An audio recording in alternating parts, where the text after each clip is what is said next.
this in an ideal way to make the guest comfortable. I know me. Yeah. And it's like, as far as like the whole office goes, I know me, and if I have to do anything extra, I don't do it. I don't do it. And I think that's what prevents. Is that for me? That's for you. There's some Vital Wild, Jesse Egan, Lightning Lemonade. Oh, that's nice. I like that it's not too sweet. Refreshing. It is, right? Yeah. We are so proud of it. Weird chemical taste either. I like that. Right. It's we use stevia, which is weird because most people are like, ew, stevia, gross. It has the aftertaste. No, it doesn't. It really doesn't. So that's refreshing. It's pretty crazy. So nice yeah, work. we're super psyched about it. Vital Wild. Yeah, get it now. VitalWild.co. Vital Wild. And then we're having. Did you see the commercial? Daisy's in it. Oh yeah, I haven't seen that. You haven't seen it? Oh, I'll show it to you. See that. It was a good time. I actually got cool Daisy that you got to do her it. In it. That's so it took a lot of work. She did not want to do she has been fighting me to do a commercial for years because I've been like, you are adorable. If I can get you to say some Dr. Squatch lines in the forest, like kiddo, you'll take my job. Wow. Well, we'll pay for. What's funny is her whole thing is like, she's like, Dad, it's not my thing. It's your thing. I don't want to do that. I want to be a veterinarian. And I'm like, great, good. Be a veterinarian, but also vet school is expensive. You need to pay for that. Yeah. With some commercials. So. Wow. Do this. Pull your mic down so it's kind of not in your face, but below your face, and then you can tip this up. Yeah, there you go. Sweet. And then so if you're comfortable and it's pointed at you, we're good. That's fantastic, James. I love this space. The studio is fantastic. Well, thank you. I'm glad you're here. But I think you're right. Like when you have to come and set it up. I mean, even when we did tonight in San Diego, we had the advantage of keeping that studio all the time. Yeah. So we could leave the set there. And that was a huge part because my gosh, when we used to do the theater, we'd have to come in and set up the set and the equipment and the lights and the sound. I mean, it would take all day, you know? Yeah. And just having this set up ready to go. Ready to go. You like sit down, you press the buttons. I think they're all recording. Everything's recording. You look good. Turn on the filter that makes me thinner. The thinner filter? Okay. You got one of these knobs here? Boop, bop. Yeah. Yeah. This is great, man. Jesse Egan, you're here. I'm here. What do you call the studio? Do you have a name for it? I don't have a name for the studio. Come up with the something studio. Well, I mean, the podcast is the Let's Be Human with James Schrader podcast. So the Humanitorium or something. I like that. The Humanitorium. That sounds like anything could happen there. We could do some weird science tests. This could It looks like some real Kama Sutra action is happening here. I think they're just stretching and being friendly. Naked. Yeah.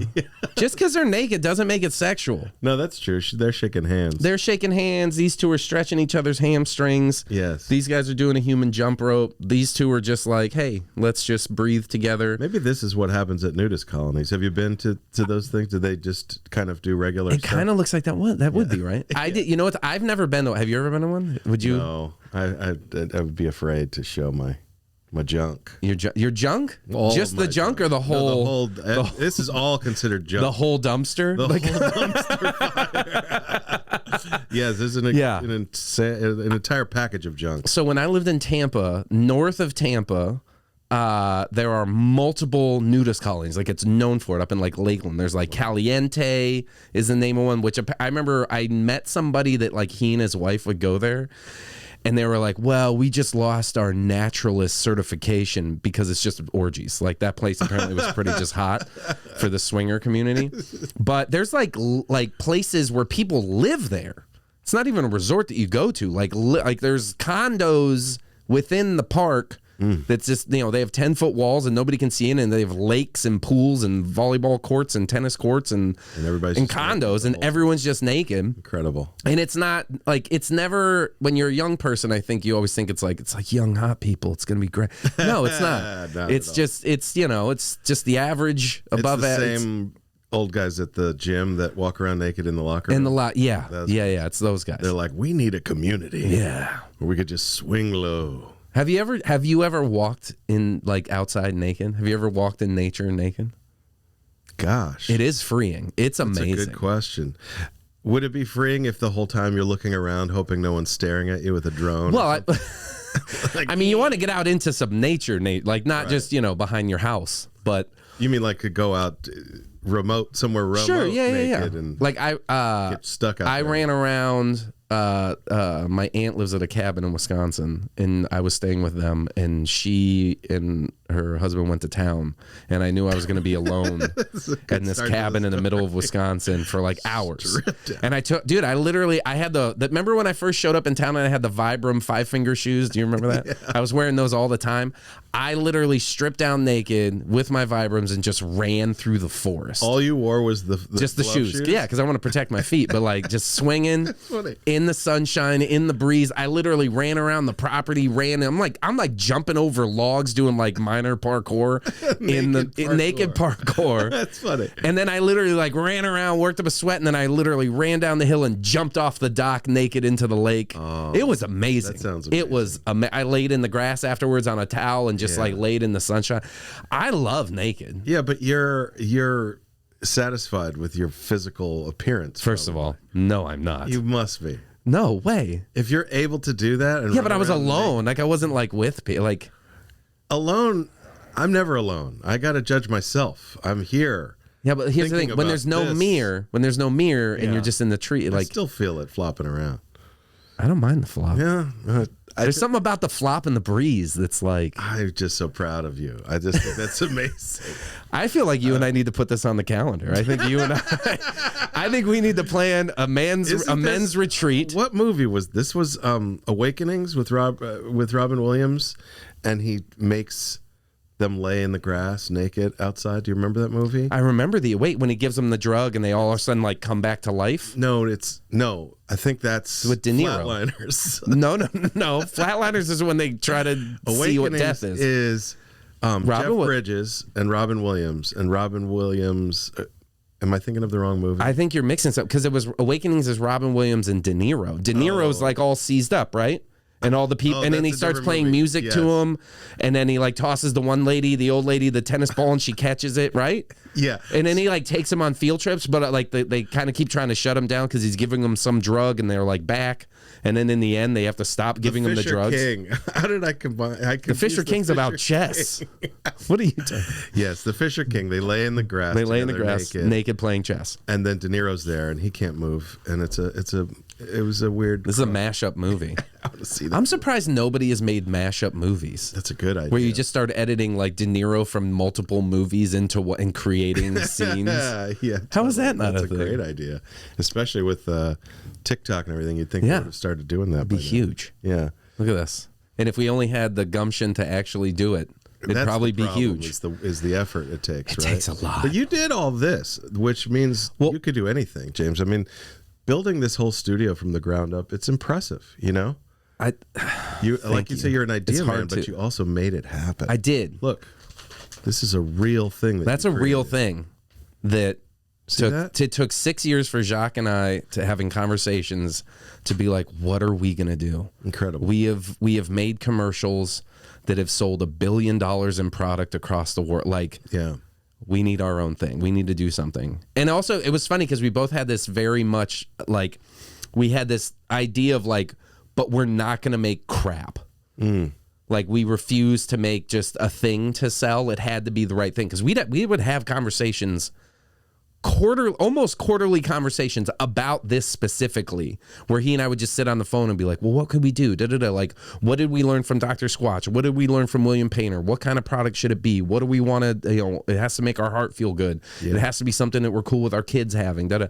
And then this, like, we stumbled into this. And because I was it was like over COVID, or towards the end of COVID, I started dabbling with like Liquid IV and some other ones. And then he was like, oh my gosh, I was using this guy and this guy. And I was like, yeah, I stopped using that because of the sugar once I found that out. And then I was using this other one, but they kind of target like just if you want to binge drink all the time. Like there's so many of them that are like, if you want to get fucked up on the weekend. And we're like, okay, well, what do we like about it? Because we're both using it. So we're like, this is a thing. So this isn't the hangover cure? Well, here's what I'll tell you. It wasn't designed for that. Yeah. But it works. I have found out through personal exploration that if you're gonna go drinking, one, I drink it every day. Extensive. Because one, it's a multivitamin too. But like, if you are going to go out, like if you drink a bottle of that stuff and go out, and then when you get home, have some more and then go to bed. And I've noticed that like, the hangover is not severe. Like it definitely helps. So I need that. I can't drink anymore at all because I'm at that age where I get the 3-day hangover. How much do you drink though? I don't drink at all anymore. But like, if you have one drink, you feel it? If I have one drink, I'll feel it. Yeah. Last night you had a beer? I did, and I felt it. This morning? I hadn't, not this morning, but I hadn't had a beer in a long time. I couldn't even remember, really. Yeah. But I was bored with the show taking forever to start. Yeah. And I thought, we were waiting Guinness for the looks game. good. I'm watching them. It's an Irish bar. I almost got a Guinness while I was there too. Guinness in the 2 parts, and I'm thinking about when we went to Ireland. I thought that looks delicious, and it's a small little thing of beer. And by about 3/4 of the way, I was feeling a little weird. Isn't that funny? How much water do you drink? I worked in the bar for like 20 years, drinking Rumplements every day. What's Rumplements? 100 proof liquor. I mean, you were drinking to feel it, not for the enjoyment. So much, and now I just can't drink at all. Do you hydrate well? Because that's a huge I drink part. A lot of coffee. That's the opposite. See, I love coffee. Like I'm 2 to 3 mugs of coffee a day. Oh, that's a lot. You have to balance it with this then. Yeah. But I drink 60 to 90 ounces of water. So you spend most of your time peeing then? I fucking pee a lot. I catch myself, and what's funny is it's the coffee in the morning seems to make me pee a lot. But like I drink this all day. Like I said, I'll do 60 to 90 ounces. My goal's 90 every day. But I use 1 dose throughout the whole 90. Like I don't need it as sweet as we made it. Like if you put like your mix isn't even a full dose in. This is 24 ounces, I think. I'll mix 1 dose in over the 90 ounces because I just like water sucks. Like, do you know what I mean? Like water's like boring and whatever. And so I just need a little bit of flavor. A little flavor, yeah. I don't need it to be Kool-Aid. Like I need to drink a lemon in there. And yeah, you're good. Yeah, and it's good. So it's great. But I definitely found that once I started drinking more water, the drinking didn't affect me. So I think a lot of it's just the hydration side. That's possible. You're younger than me though, so not by much. How old are you? I don't want to say. I'm 42. Okay, that's good. It's a good number. I like earlier when you showed me the model planes. You're like, these are older than us, and I'm like, I don't think so. Were you born in the 70s? It doesn't matter. A podcast. It doesn't matter. Turn on that other filter that makes me 42. That makes you 42, the 42 filter. Oh gosh, that's the meaning of life, 42, right? They said that in again, I'll probably in the Awakenings. Did you see that movie? Awakenings? Wait a second. With Jeff Daniels? with Jeff Bridges. And they throw the guy into the volcano, and then Mrs. Doubtfire shows up. Yeah, Joe versus Jeff Bridges volcano. Joe awakens in a volcano. Godfather 4. good times. Oh, I meant to ask you. I know this is off topic, but doesn't matter. We're talking about movies. I experienced something the other day at the movie theater that blew my mind, and it is called a 4DX movie. Have you heard of this? I don't think I have. No one that I know has heard of this, and it's been around since apparently like even the Star Wars prequels came out in 4DX. I had no idea. So there's this theater, and I don't know if they have, I'm sure they have them all over the country, but here they have one. It's called Regal Edwards Mira Mesa. On the 15. Yeah. It's a great theater. They have a theater in there that's called 4DX. The seats are different. They move. Like not just rumble, but like shift. No, like if you see the camera is cresting over a hill, you'll feel your seat floating up over the hill. It's incredible. What movie did you see? I saw The Awakenings. A bunch. We saw Awakenings, Joe versus the Volcano, and Mrs. Doubtfire. No, we saw. So they did a replay of Twister, the old movie Twister. Oh wow, incredible! Yeah, I mean, do they have fans that kick on? There's wind. Really? There's water. It sprays you with water when it's like raining. There's fog that comes up. There's like bubbles that float down when you're underwater or whatever. It's unbelievable. It is a whole new experience. Do you ever did Star Tours at Disneyland? Yeah. Or like one of those rides? Well, the Muppets 4D was the original. Like, do you remember that at Disney? I think it was. Yeah. Muppets 4D was like the bubbles, and there would be bubbles, and they'd mist you with smells. That's what this is, and it was like $20. It was like $24. That's what a normal movie costs. For a normal movie, you go in and it's like a ride. And the first one we saw was Deadpool Wolverine, which was also in 3D. So we had the 3D glasses. I didn't know that was in 3D. And then on top, like, you getting shot, you could feel it in your back, like the bullets are hitting you in the back. It was unbelievable. Did it need to be 3D? I liked it. Do you like 3D? All the other movies that we saw were not 3D. Okay. We saw Beetlejuice, the new one. Incredible. Do you need to see, like, is Beetlejuice a 4DX movie? Like, I could see Star Wars. I could see The Lord of the Rings or something. I could see, like, I don't, like the epic. But to me, that's the only time I go to the movies. Yeah. Is to see, like, an epic kind of thing now. It was absolutely fantastic. I mean, people asked me afterwards, after the first one, they said, so how was Deadpool Wolverine? I go, I don't know. It was the most fun I've ever had in the movies. I don't know if it's a great movie. Maybe it was just the experience of that. I loved it. Like, I would be like, that's the best movie I've ever seen. Is this, I would but go I don't do know this if it is. Today. Like, this sounds amazing. So amazing. This is my whole purpose of being here on this podcast, is to let people know, go see a 4D. If you're bored at the movies, right, you can't sit through a 2-hour movie without getting really high. Go see this. It is so fun. You're engaged the whole time. I look over, my wife is laughing the whole, because it's moving and she's laughing, and it's like the most fun I've ever had. It's a ride now. It's a ride. Which makes sense, because like nobody's going to the movies. Yeah. So they're like, how are we going to get them back? They need to market this better. You should be their next pitch man. 4DX. 4D. Movies that move you. Yeah, take a plate. Your movies are shit. Go to 40X. I mean, you know what I mean? They need a good pitch man, because it seems like everyone I talked about this has never even heard of it. Yeah, I've never heard of this. And we've gone to 4 movies now, and I don't even ever want to go to the movie theater unless it's that now. How often do you go? Are you like I used to love every week now to see if there's what's a new in 40X that came out in 40X, because it was such an amazing experience. It was so fun. I mean, even I think if the movie was bad, we saw Aliens Romulus in 4D. That almost sounds terrifying. It was so sick. There's a scene in the movie where they go weightless. They're like in space, and all of a sudden the gravity goes off, and your freaking seat feels like it's floating. It just starts. It was amazing. Amazing. The blood from the aliens hits you, and it like sprays water, and you're like, ah! You feel almost crap my pants. I mean, it was so fun. That sounds amazing. It was amazing. Can we schedule this after we go run through the desert naked? Can we do? Can we put this all in one day? Let's go to the movies naked. No. That's you want to be outside. You want to be. You don't want to bare ass that seat. You don't want to be sitting in a movie theater naked. That's a whole nother. That would be weird. Pee Wee Herman experience. That's 5D. That's 5-finger D. But yeah, I'm just telling you, man. Just 40X. See what else is new in 40X, and you know, take Daisy. I mean, I'd have to be the right movie. Yeah, but yeah, I mean, not Alien. Not Alien. They come out with something really fun. I'm sure they will. Disney will do it. Yeah. Moana 2. 40X. Oh my gosh. You're sailing, you feel the wind, she's sailing on the ocean. I'd love to see a Disney movie in there. I'm surprised they don't. Incredible. Yeah. They must. They must. Again, this is my first time experiencing it. We just learned about it like a couple months ago. Just been seeing everything in that. And I know this was a tangent, but this is important. No such thing. News for people. 40X. 40X. Yeah. There we go. All right. Thanks for doing the podcast. It's good to be here. And I'm glad I bought all that 40X stock. Not that. For first, let's back up with you. So you're you, and you have been for a while. That you won't tell us how long, but you've been you. Yeah. But we met at least 21. At least 21. Yeah. You know, I always remember this, James.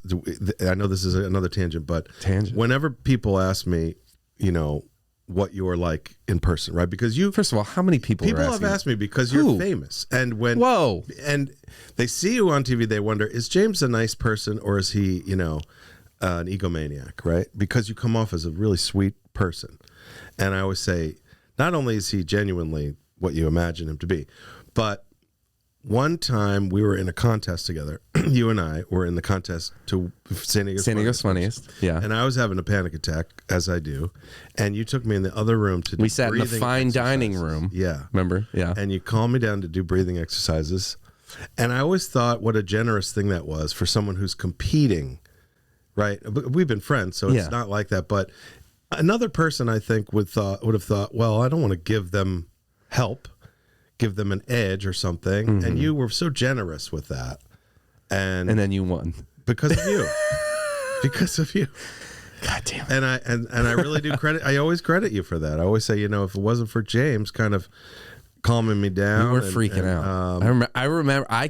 I remember the 2 chairs we were sitting in that room. Yeah. I remember that night started. Vivid memory. It is. Yeah, we sat there and breathed together and said Yahweh. It's incredible how little things, and that's got to be 10 years ago at least or something. I don't know how long ago. Almost. But man, I can remember that so vividly and thinking that was one of those moments that it changes how you perceive your friend. Mm-hmm. And I always remember that. And I always wanted to thank you for that. Mm-hmm. And I've waited 10 years to say thank you, James. Yeah. That reminds me, don't forget to tell me what your Venmo is. Okay. I'm trying to shift. Yeah. There's been some weird leaks of videos of me being a real asshole to people. So I appreciate you doing this. I don't believe that. No, there isn't. No. It is a fear of mine, though. It was weird. Like, are you a people pleasing person? Oh God, yeah. It's made my life very hard, and I didn't realize it until recent. Yeah, how much of my life was pure people pleasing, and it was funny. Doing comedy is actually what got me to realize it. I remember I was a couple of years in the comedy, and I went back and visited like my hometown with like my very close childhood friends and other friends and stuff. And after that visit, one of them called my brother and was like, "Hey man, what's wrong with James?" And he's like, "What do you mean?" He's like, he used to be so funny. Like he used to be like big and just funny and outgoing and all that. And like, he was just like, he came and he just like hung out and he was like quiet and he wasn't like his crazy funny self anymore. Huh. And my brother's like, "Dude, people are worried about you." And they're like, "Yeah, he's like a comedian now. Shouldn't he be funnier?"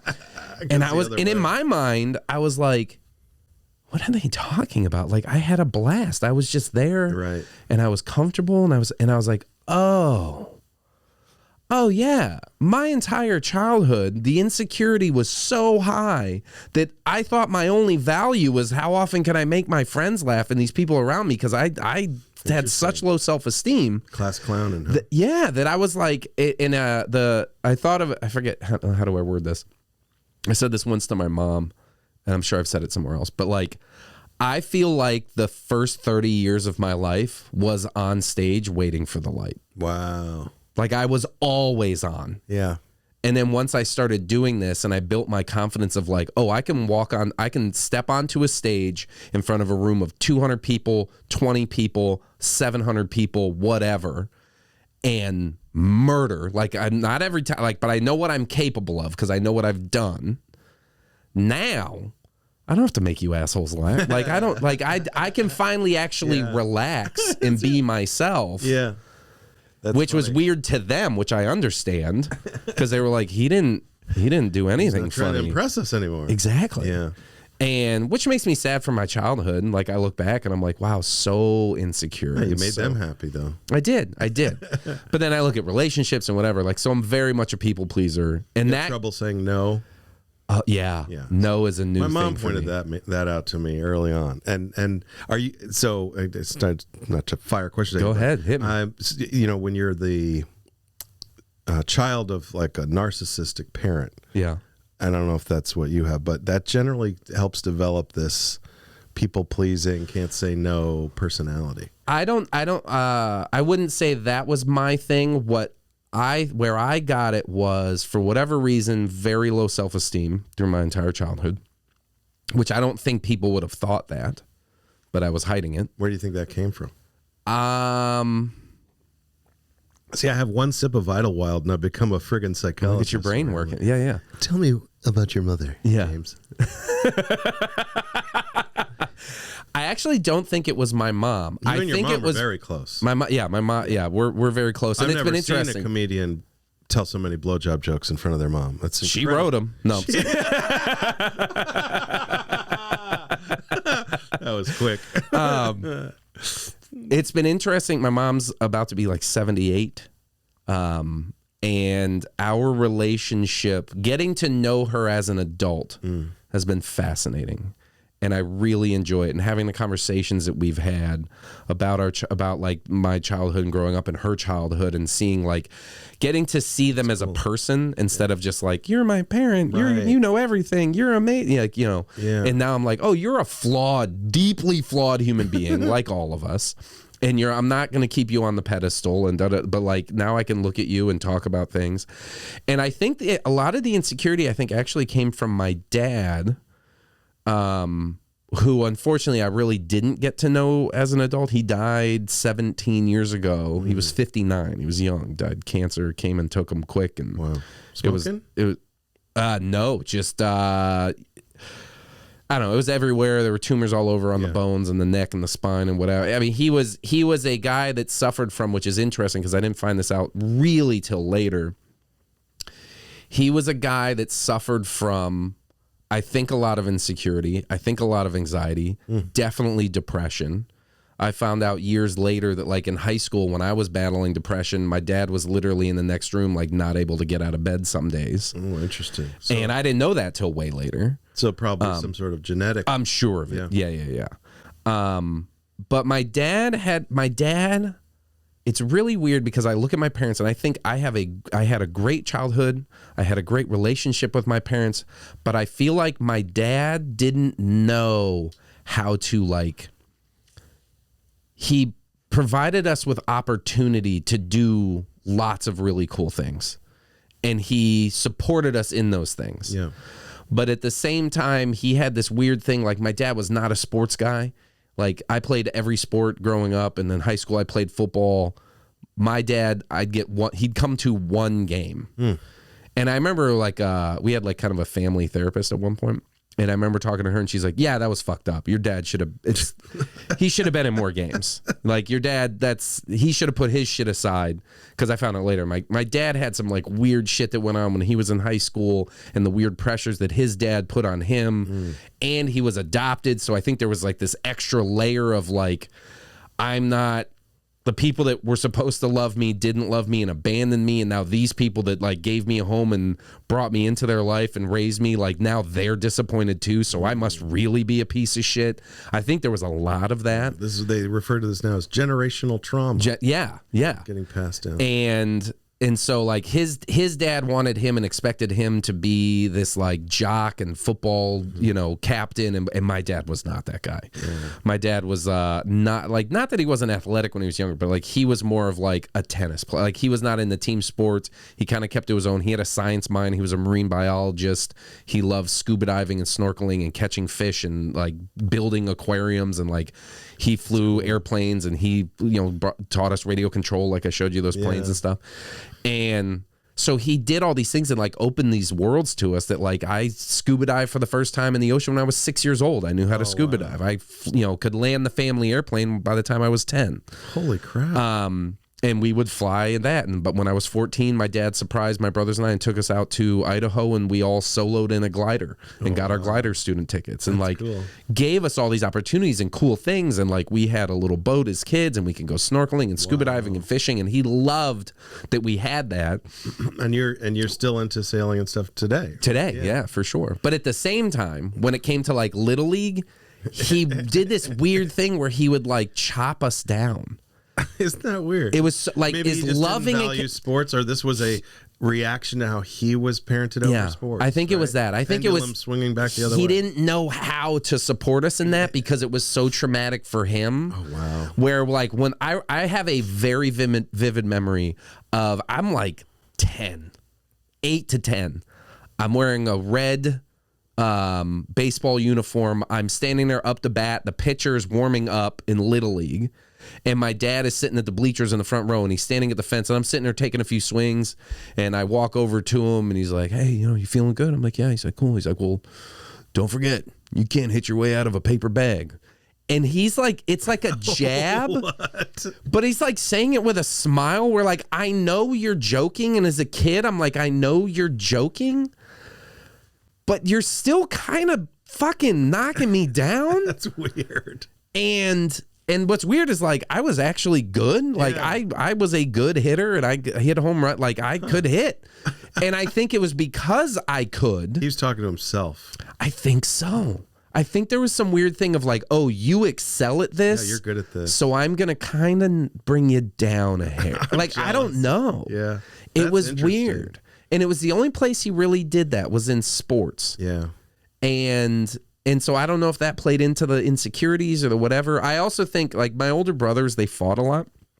They really had a competition, and there was always like it was crazy. Like I mean, for years, like they just were. There was heavy competition between them to the point where they're like, I'm talking 70%, and I don't think this is an exaggeration. 70% of waking time that they were around each other, there was conflict of some kind. Wow. Fighting over who can do what better, who's smarter, who's faster, who's more athletic, who's and I think it actually trained me because like I'm like the young kid looking up like, oh, there's all this conflict. Yeah.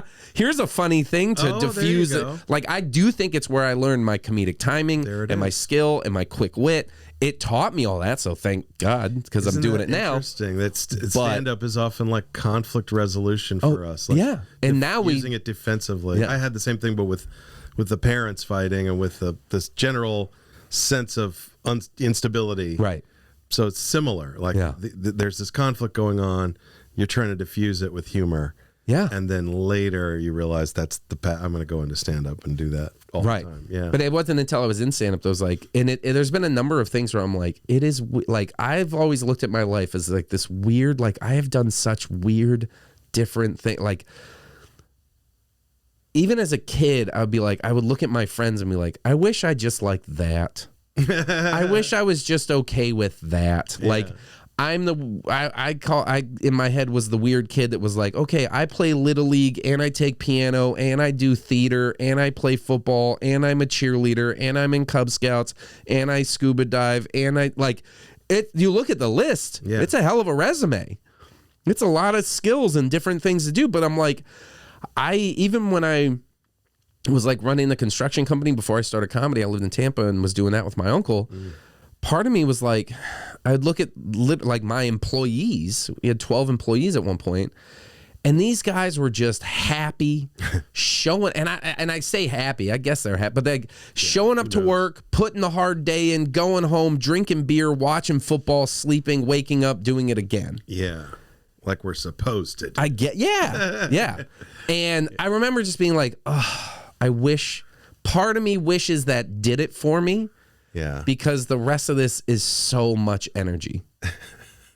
Does that make sense? Like, no, I get it. And I think it's also kind of like when you see someone that's enjoying simplicity of life, you kind of get a little jealous of that. Like, oh, I wish I could enjoy that more and not be, for myself, I'm like constantly worrying and thinking about the future rather than being like, right now, I feel like very present. I'm sitting here with you, concentrating on this moment. And I think that makes me happier than thinking about other stuff and all this other complicated stuff. But maybe that's the thing, is go home and medicate with a beer and not think about that stuff. And and I think medicate's the way to do it. We were in the bar yesterday and everyone's watching the baseball. And I remembered vividly when I used to be a sports fan and like used to watch all the sports. I used to clip out the basketball score. I mean, I was like a big basketball fan. I used to watch football and basketball and even baseball to some degree. But like as I'm watching the other people in the bar, and granted they're losing and stuff, so it's not the same, but watching them so fixated and enjoying it, I had that kind of thought, is like a little bit of a tinge of envy of like, I wish I could enjoy this again, and not sit here and just think about my own set and what I'm going to do on this show and worry about when are we going to start and thinking about the order of the comics. And And couldn't I just sit here and drink a beer and watch baseball and I think that might be why I got that Guinness too. Yeah. Was to kind of be closer to what's human again. Yeah. You know, and I'm sitting there going, I'm not really human. I'm a comedian. Yeah. It's different. The part that terrifies me is because I have that thought too. Yeah. And then I also watched those people and I think this is part of it too. Tell me if this is like, even when I played sports, even when I did theater, like I fit into all these groups when I needed to, but I never felt like I was part of the group. Mm-hmm. I always felt like I was somebody visiting that group. Like I could chameleon into any of these places well. Yeah. And I was respected and I was kind and like they would allow me to do this thing with them and whatever. But I never felt like I was in the group. Right. I was sharing it with them. But yeah, and I think I can identify with that. I feel like that might be part of that people pleasing thing too. Is like we're bouncing around, right. Like we can be functioning here and there. I can be what you need me to be over here, and I can be but be not in the with theater class, or I can be on the football or whatever. But those first few years when I showed up, and it was like me, Hicks, Shane, Lockwood, like that little class. And I remember you commenting to us that like, you guys, this is not normal. Like you guys showed up and all of a sudden there's all this like weird love and support. Cause I remember, cause you started a few years before me and you were like, yeah. Like I started when everyone fucking hated each other and we were friends, but like at the same time we were like, how'd you get that? Why didn't I get that? Which we all have those thoughts, but he was like, but you guys are literally supportive and hugging and loving each other and like Though that was the first time I think in my life with that crew that I was like, these are my people. Yeah, it's nice. And then enough time goes by and everyone moves away and you're like, I'm alone again. Yeah, and when I first started comedy, I kind of had that, you know, with the Ocean Beach comedy guys. There was like 4 of us and, 5 and then 4, but it was a pretty tight group. Who was the group? It was Bob, Hanson, myself, Stephen Kendrick, Andrew Deans, and there was another guy that got kicked out for hacking jokes, but I don't need to mention him. The 5th Beatle or whatever. You guys kicked Zoltan out? Yeah, right. Zoltan, stop doing beatboxing shit. Get out. Wait, a guy stole your beatbox bit? No, but there's another guy that does it. To clarify, Zoltan doesn't steal jokes, and he's incredibly talented. Go watch his YouTube comedy special. Yeah, he's the best. The best. Also a sweet gent. Yes, the sweetest. But they were your crew. They were, but you know what happened when it fell apart? I'm still friends with Bob. Right. But the rest of the group splintered maybe the way the Beatles did with infighting, and I literally had to separate 2 of the guys from physically fighting. Over what? It was a lot of drugs and alcohol, I think, and erratic behavior. But that was like the punk rock comedy days, because a few of them were like cast-offs from the Comedy Store, got fired from there, and they're like, let's do it this way. And there's Doug Stanhope worshipers and kind of, I find it so funny that if you, in the world of comedy, if you're explaining who somebody else is, and you're like, well, Doug Stanhope worship. People are like, oh, yeah. I liked Stanhope. I love he Stanhope. Performed at Winston's a couple times, and I just remember one time after he performed, he was up there. He had his beanie on. He had his long, dark and his bottle of plastic vodka, bottle of Pop-Off, or whatever. And I just remember the very next week, one of our crew showed up to the show, and he's got a beanie on and a long black trench coat on. I go, "What are you doing, dude?" He's like, "What?" Yeah. What do you mean? I'm like, so we all tried on hats in the beginning. We funny. did. It was funny, but I think when that group fell apart in such a sort of violent way, then you have less faith in that possibility. So seeing you guys have like a tight crew that would look after each other, and there was still some, I don't know if there's crossover, because there was this part of the group that was just like devoted to making fun of Hugo, and then Hugo would like elicit more making fun of him. It was like which group? Well, is that the?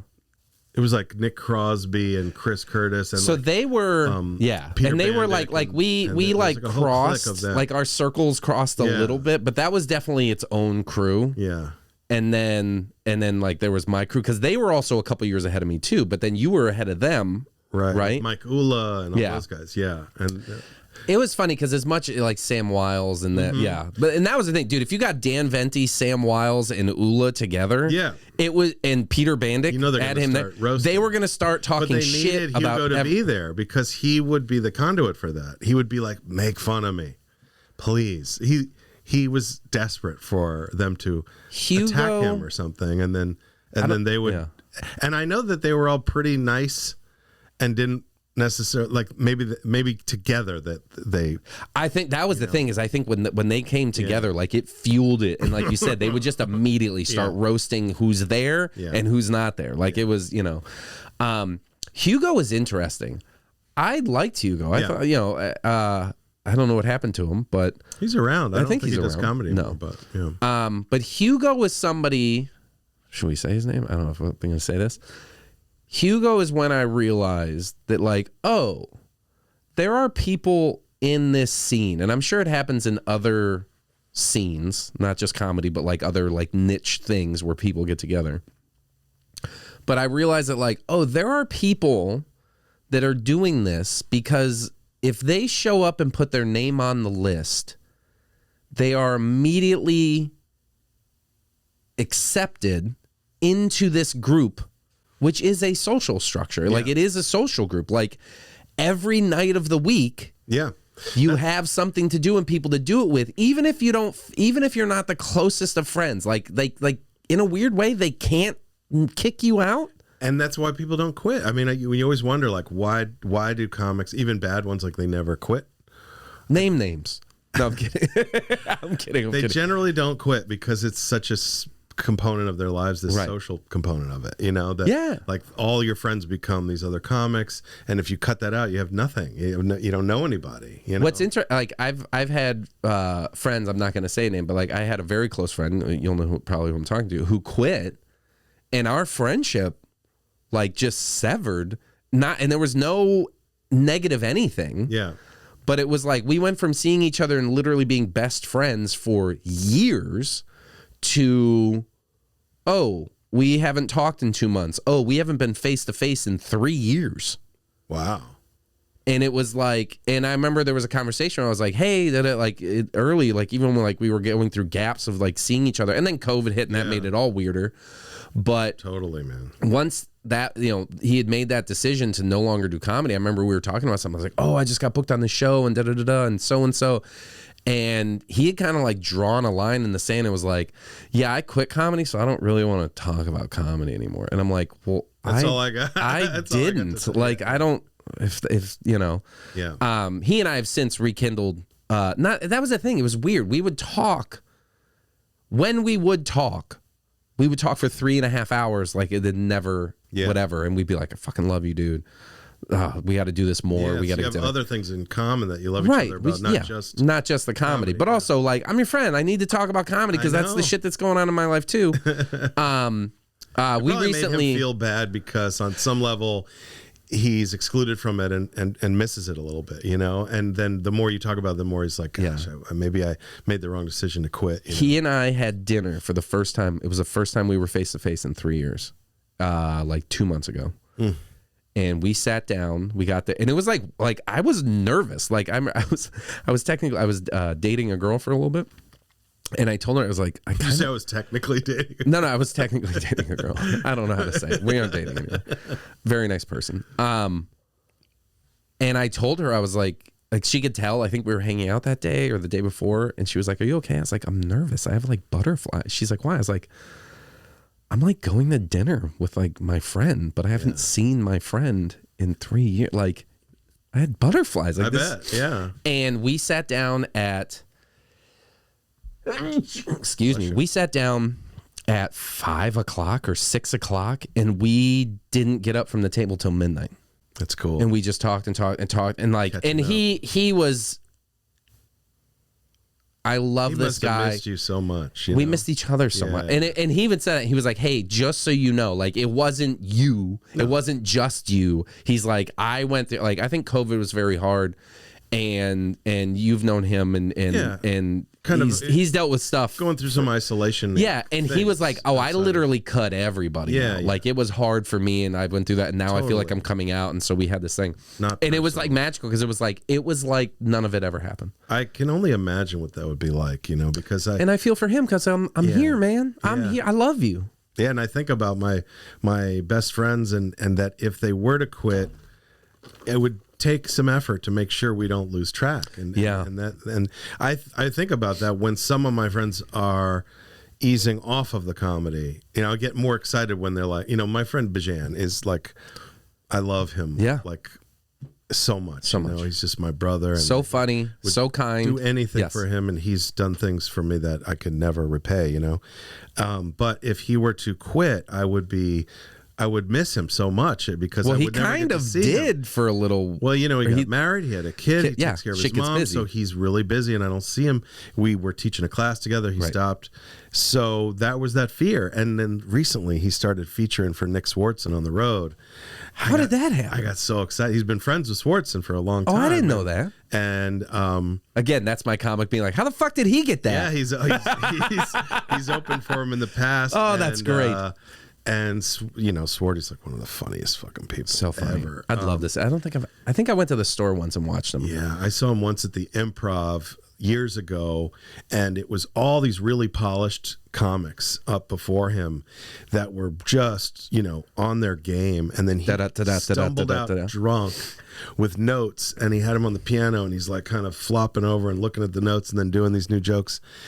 He was like 100 times funnier than everybody else. Everybody else was so polished and perfect and whatever. Right. And he blew them off the fucking stage. He was so fucking funny.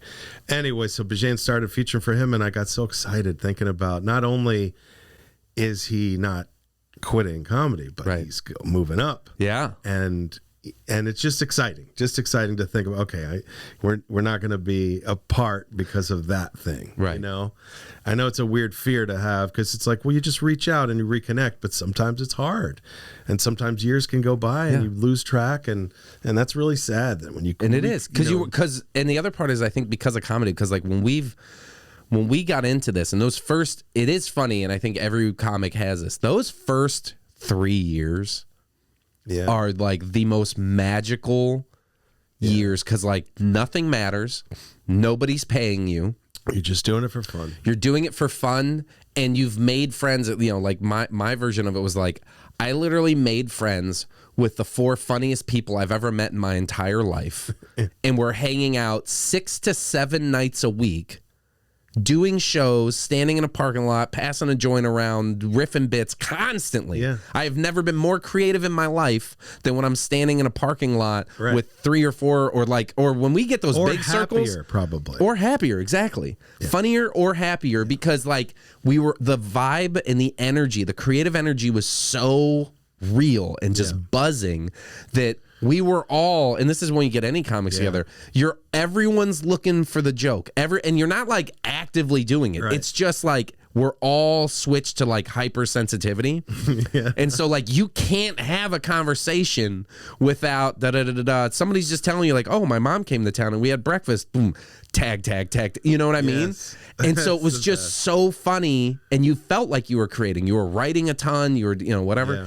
And I do miss that because those first are the moments too that I feel like you remember forever, right? Like no matter how successful, those you look back at those days when we had Brian Simpson and Taylor Tomlinson and the people that are heavy hitters now, famous Netflix people now.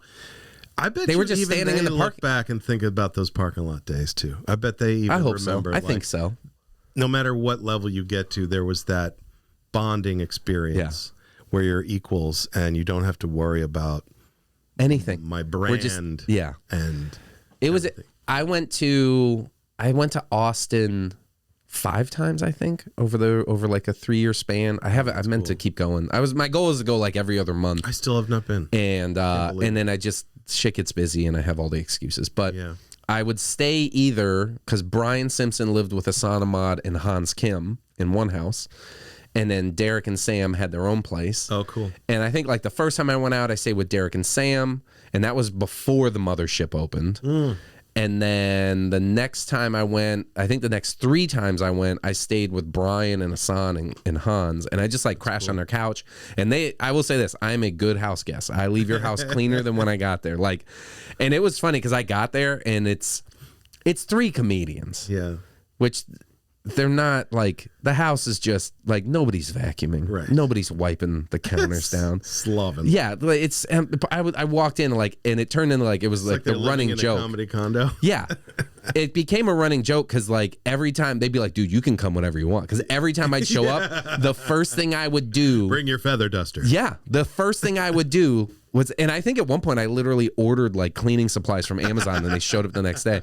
But the first thing I would do is literally clean the entire kitchen and sweep and mop and vacuum the floors. Because I'm like, and I would vacuum the couch too because Brian's cat. Yeah, I'm sleeping here. And I was like, you disgusting fucks. Yeah. Like, and they loved it. They're like, hell yeah, man, come to town. I'm like taking boxes. I'm breaking boxes down and recycling and shit. And they're like, hell yeah, this place looks great. They're all going, how do we get him a spot on a show so we get him? Yeah, which they did. They did. They got me spots everywhere. That's how you got out there 5 more times. Yeah. But it was, I loved, one, I didn't mind any of that because I was like, you guys are letting me crash here. And it was interesting because at that point, I'm like, I'm divorced. I got a kid half the time.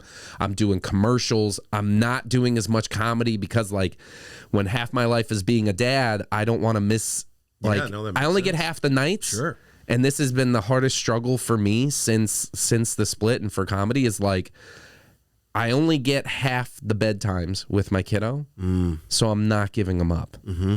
So when I have her, I don't do shows, and that's 2 nights 1 week and 5 nights the next. Like it's called a 1 week I have her for 2 days, the next week I have her for 5 days. Like that's how we get divvied. But you know what it's like if you're doing sets and you take 5 nights off. Yeah.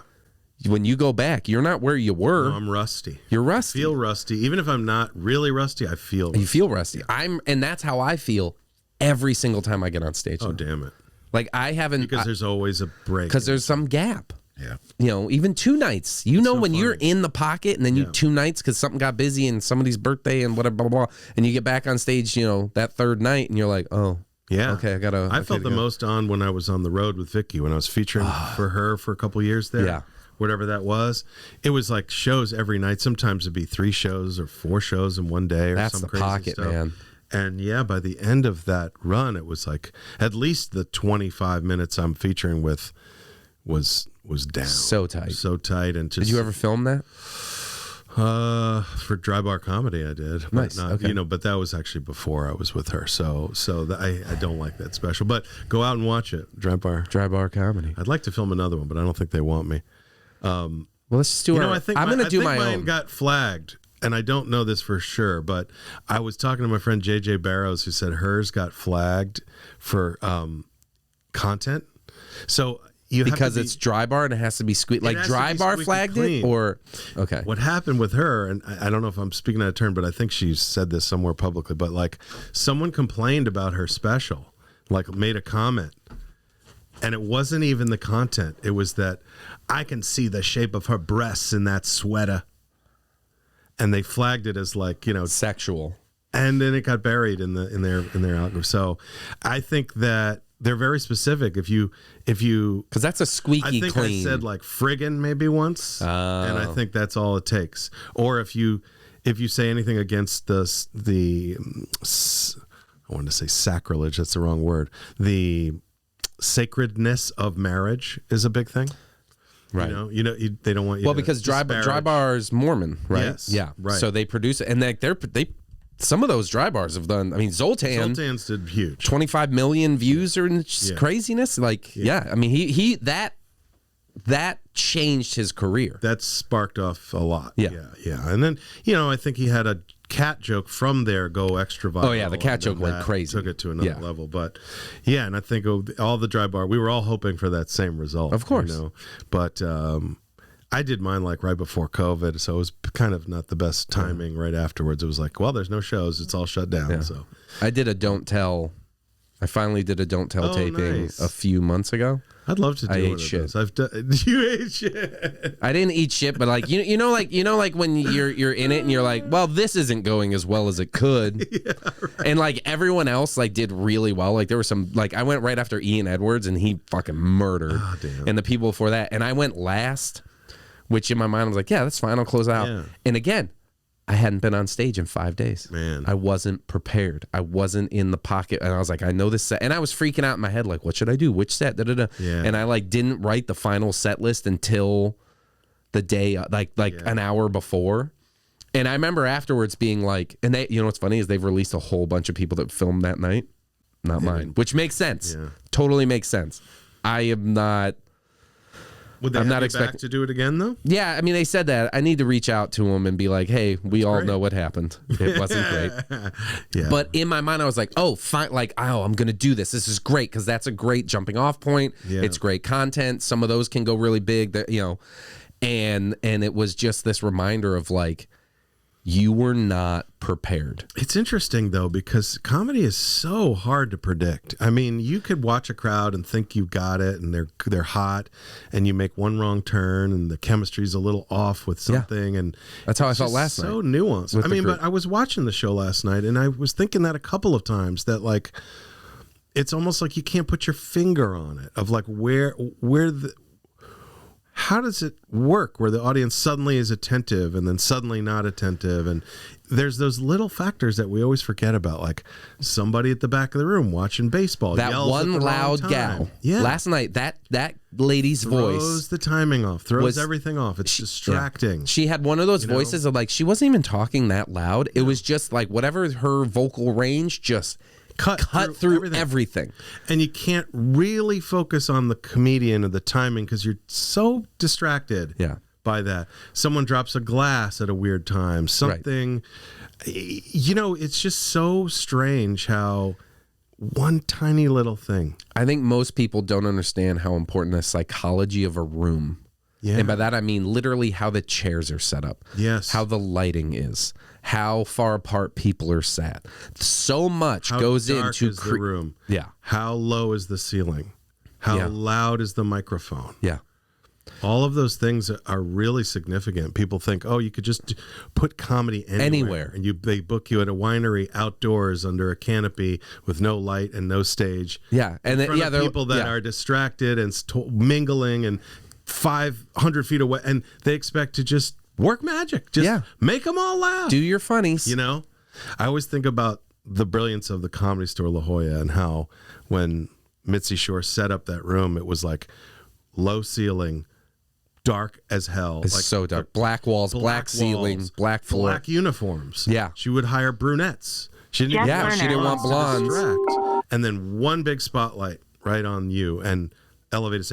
And I always think, after traveling the country with Vicky and seeing all these rooms, that one's the best. Like, that one is set up the best. It's my favorite room. There's other rooms that are good, like the old Ice House, the way that used to be. Never did it, yeah. Low ceiling. Yeah. Kind of like the mic drop. The mic drop is like shallow room. You know how the Comedy Palace was? Yeah. So that the laughs just bounce right back to you. It's not going a long distance. What's weird about that room to me, though, is like, but if it's full. Yeah.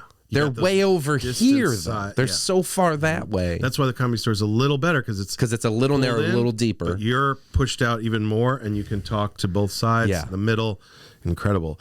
There's one in Nashville that was kind of like that, but then it also had a balcony too.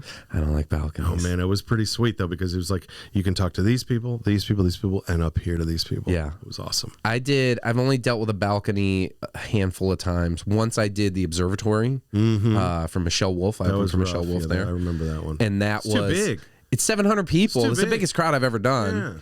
But with the ceiling, it's like 7 million that's the feet problem. In the sky. Yeah, it just feels too big. And I had this conversation with my voice coach yesterday. We were during a singing lesson, and we were talking about like when you're performing, when you get to that venue, for some reason, or it's not for it totally makes sense. You feel like you have to perform for this giant room. This is and fill the space. And you're like, no, you have a microphone. Right. You can whisper. Yeah. And they can hear you. Taylor Tomlinson seems to be very good at that, of knowing. She performs in the theater like she's in the 100-seater. I watch, and I think that's a skill. It's clever. It's definitely you got to get used to it. And she's done enough theaters. She's done and she could do arenas, I'm sure, of like with that same. And that's the beauty of it. We talked about it again with the voice coach yesterday. It was like the difference is because we were watching. There was a song that I wanted to sing that we worked on. It was a Jack Johnson song, and it's very like chill. It's almost like a breathy. There's no combination of words I can put on the back of a poet. Like it's very chill, and it's like how do you do that to 15,000 people?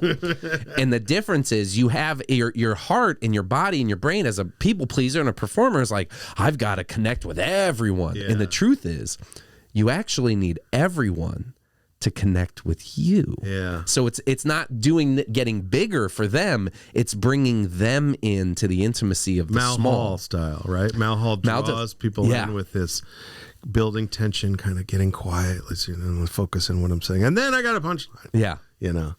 And again, it takes reps. It takes the reps. Yeah, I think I'm the same way. If I ever get to do, I've done a couple of those bigger shows, and you're on the big stage. And I always have this memory of like DMX at Lollapalooza or something. I was like, oh, that's what I need to do is big, giant, go big, but it's not.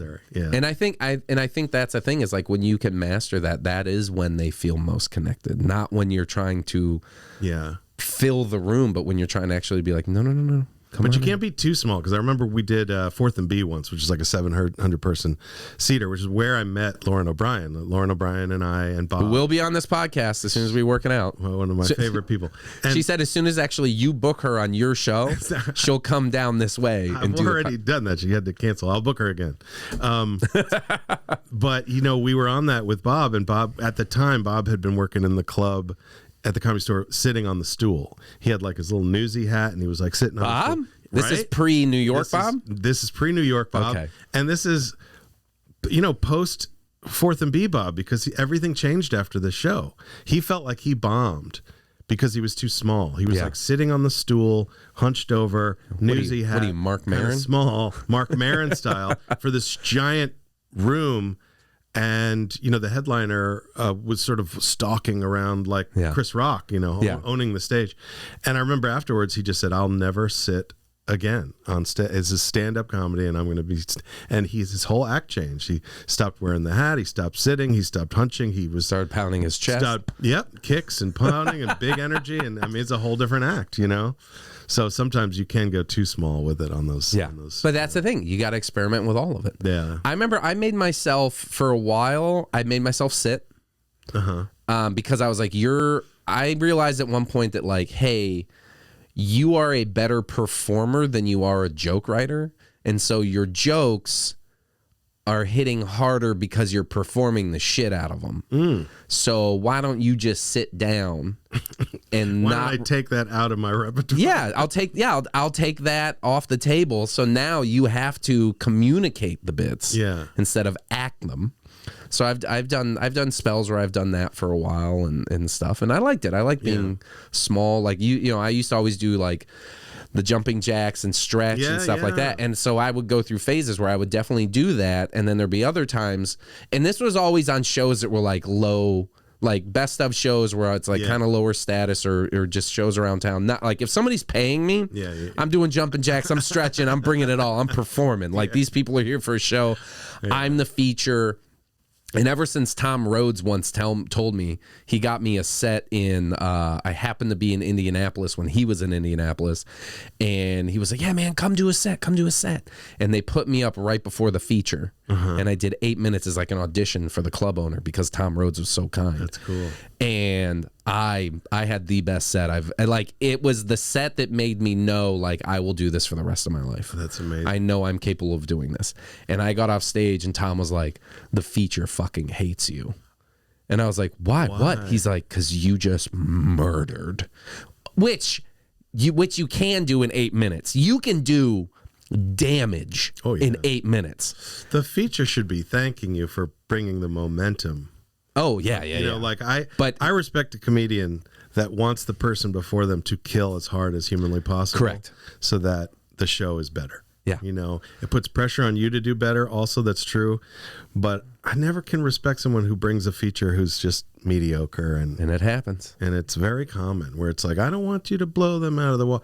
But then they get a mediocre show. You know, they get an average show. It's yeah, but it comes back to like, but then the star of the show is that guy. The guy that brings the guy that's not as good, he just needs to make sure he's the star. Yeah. That was like, I did the best. Which is also like, if you do an hour, you can't hit people the way you can in 8 minutes or 20 minutes. Absolutely not. You just can't. No.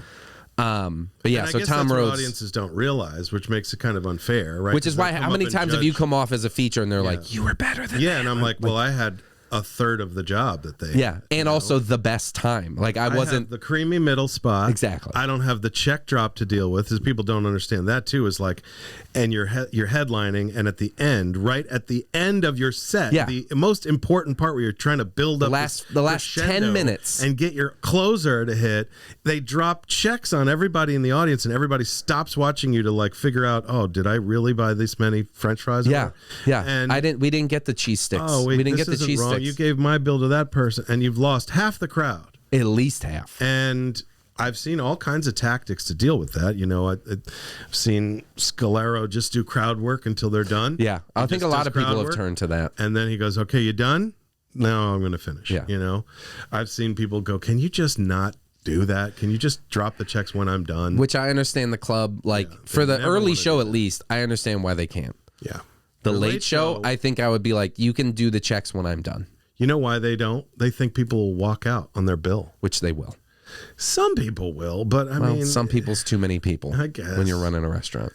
I hate the check drop so much. I know, it's the worst. The worst, you know. So Tom Rhodes said, he was like, yeah, he really doesn't like you right now. and I felt bad. I was like, did I do something wrong? What did I do? He's like, you did your job. He's like, you murdered. I was like, should I not? He's like, fuck that. Yeah. Fuck him. You did exactly what you were supposed to do. Rhodes. If he can't handle this, that's on him. Exactly. But I felt horrible.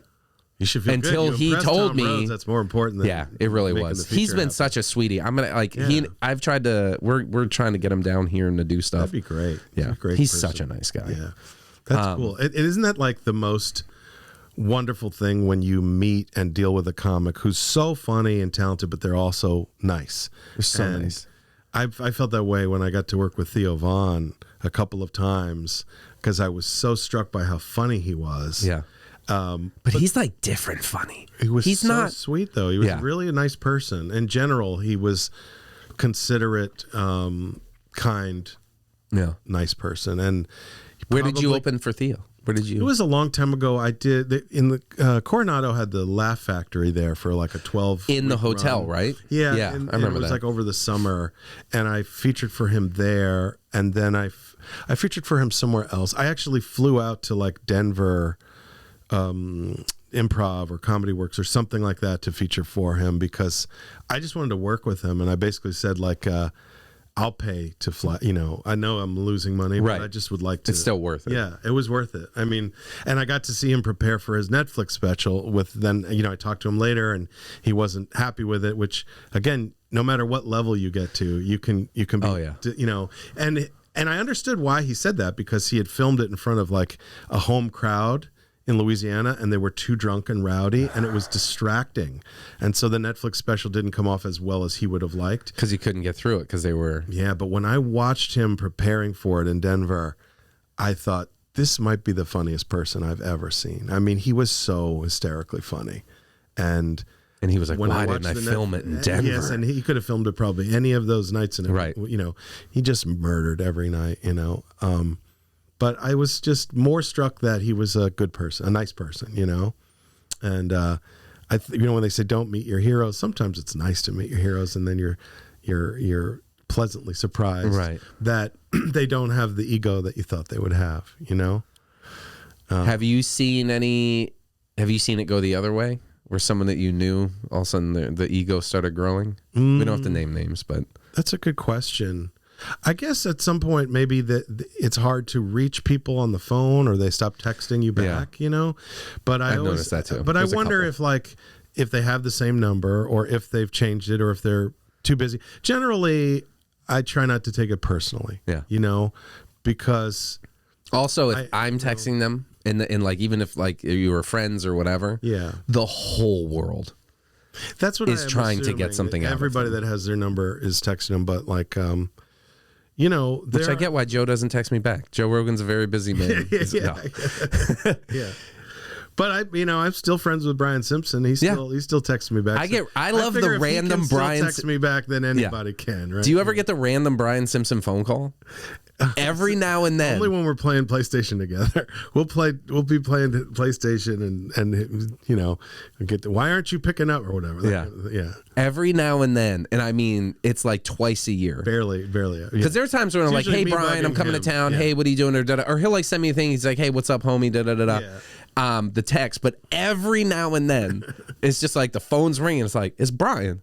Hey man, what are you doing? He's like, and it's always like he's literally like walking 15 blocks, and that's his time to like, I'm gonna check in with Schrader. I'm gonna see what he's doing. That's nice. And it's like, well, what are you doing? He's like, I'm going to this thing. I got to meet with these people, and then this is happening. But like, how you doing? I'm good. What's going on? I'm touring here and touring there. And it's like, I love it. I love the random B. Simpson check-in. I love seeing him succeed, because I remember when I first saw him at Madhouse, and I just thought, this is a special comedian.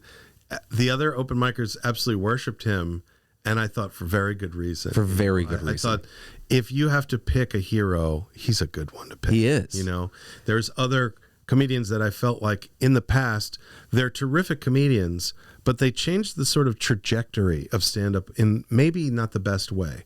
I'll give you an example.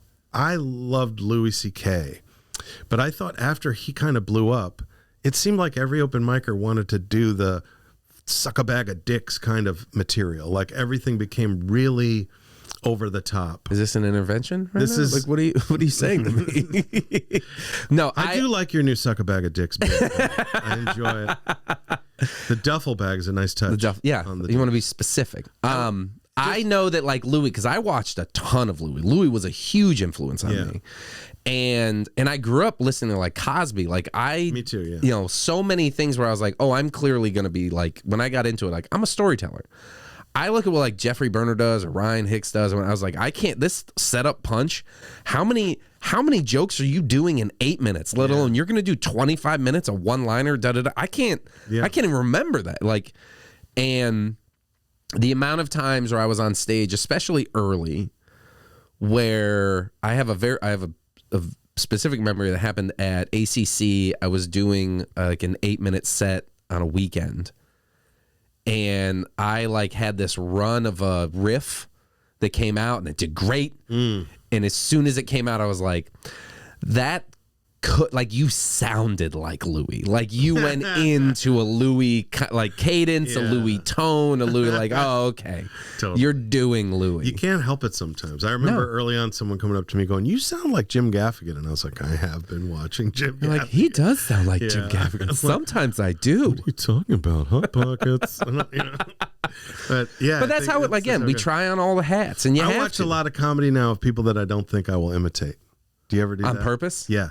Yeah. So you don't hold back from watching comedy? I do, but I choose comics that I think are so different from me in style that I probably won't tend to emulate them subconsciously. Gotcha. There's a lot of comics I really like. I really like Ronnie Chang.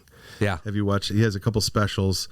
And I don't think I would imitate him because he's kind of got an angry rant style. And if you do the accent, you're racist. And the accent's not going to work. But I really love his comedy. Yeah. And so I can watch it and not worry, and not think, I can watch. I think one of the, do you have a comic that you've seen live that you think was the best show you've ever seen? Do you have a memory of like seeing a comedian? The reason I bring it up is because I'm in this vein of thinking about comics that I probably wouldn't imitate, but I really respect. And I saw Cat Williams live, and it was like at San Diego State Arena or whatever that was. So you went, like you bought tickets and went. Yeah, Mike, a comedian friend of mine, Mike and I had gone at the time, And this was like right around the time where people were saying Cat Williams was crazy. Right. That he had lost his mind, had some freak out at a show. Wasn't he like doing push-ups on stage and shit? Yeah, something, you know? Yeah. And it was like a show right after that. And so he addressed it, you know? But not only was that probably the greatest performance I'd ever seen from a headliner, but he had the best feature I've ever seen, period, ever. Who was it? It was John Witherspoon, who was Witherspoon, Pops from the Wayans brothers, from Friday. And nobody go in there for 45 minutes. Yeah. Sauce on my burrito. And I didn't even realize he was a comic. If you go in the Comedy Store, La Jolla Green Room, and you look up on the wall and they have those old lineups, you'll see his name up there. So from 40 years, like he was way long ago, right? And his 20 minutes of feature was the strongest thing I've ever seen. And the crowd was to date. Ever, period, ever. He murdered so hard. He came out first, did this brilliant thing that I thought was so smart. Everyone knows him from the movies. Right. And to preclude the possibility of them shouting out movie lines at him, he just did them all. He did them all. He opened with like, when you're in the kitchen,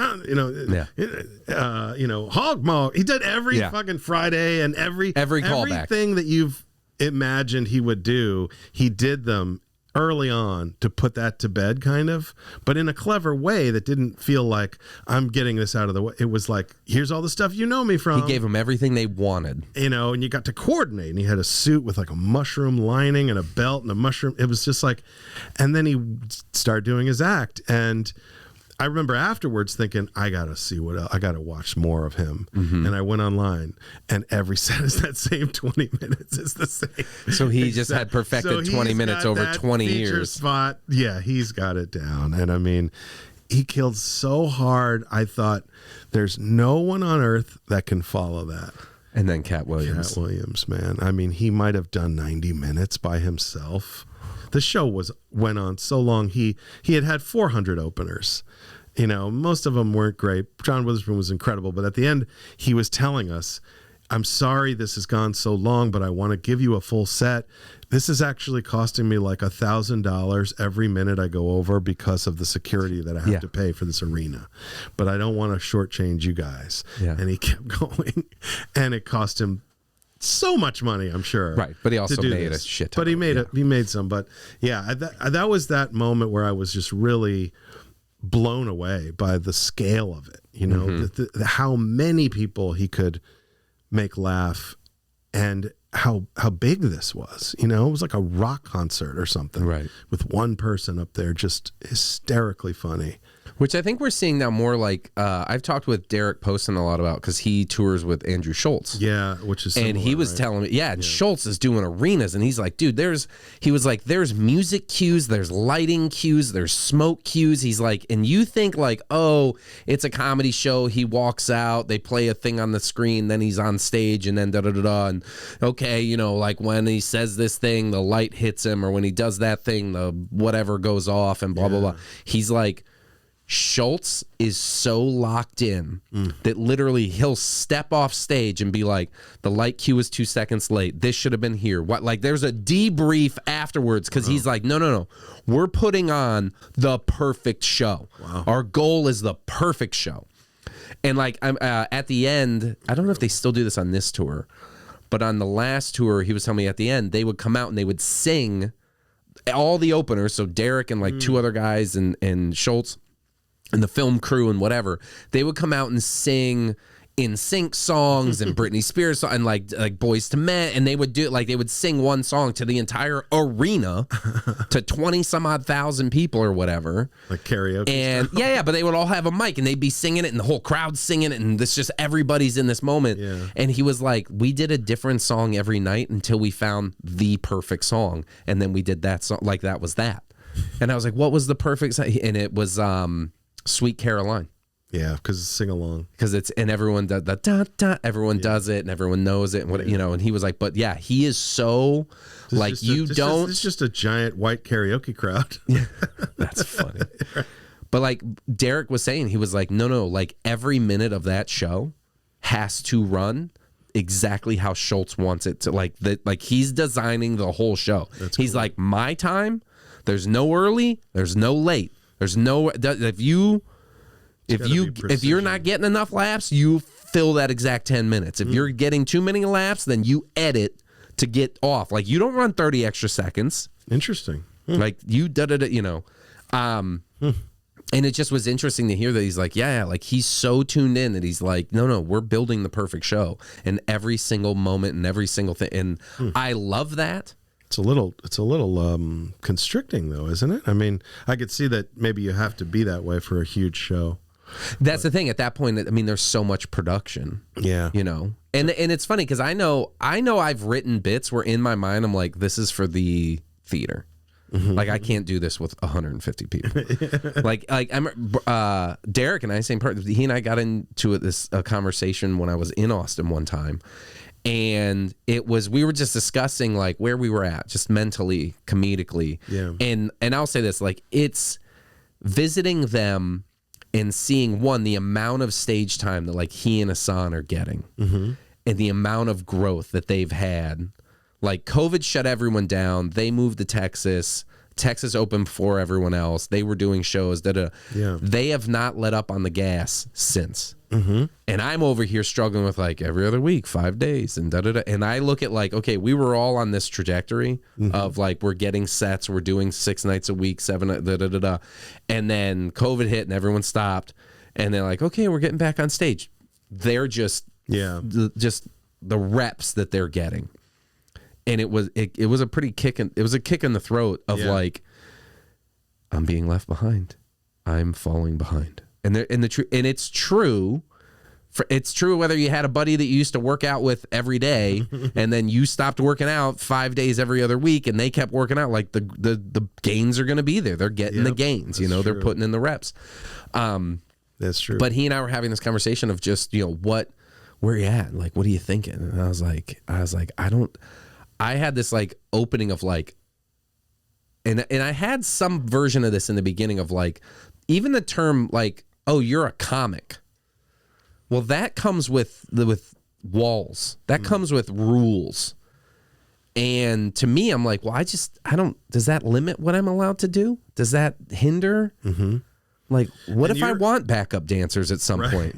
Because I do. You've been in that mode for your whole life of like doing a little smattering of different things and not being stuck in one rut, you know? And so I remember, I think at one point I drew a line of like, I'm just here to entertain the hell out. Like, that's my goals. I want to be entertaining. Yeah. And so in my mind, we got in this conversation where we were talking like, well, like, what's your theater show?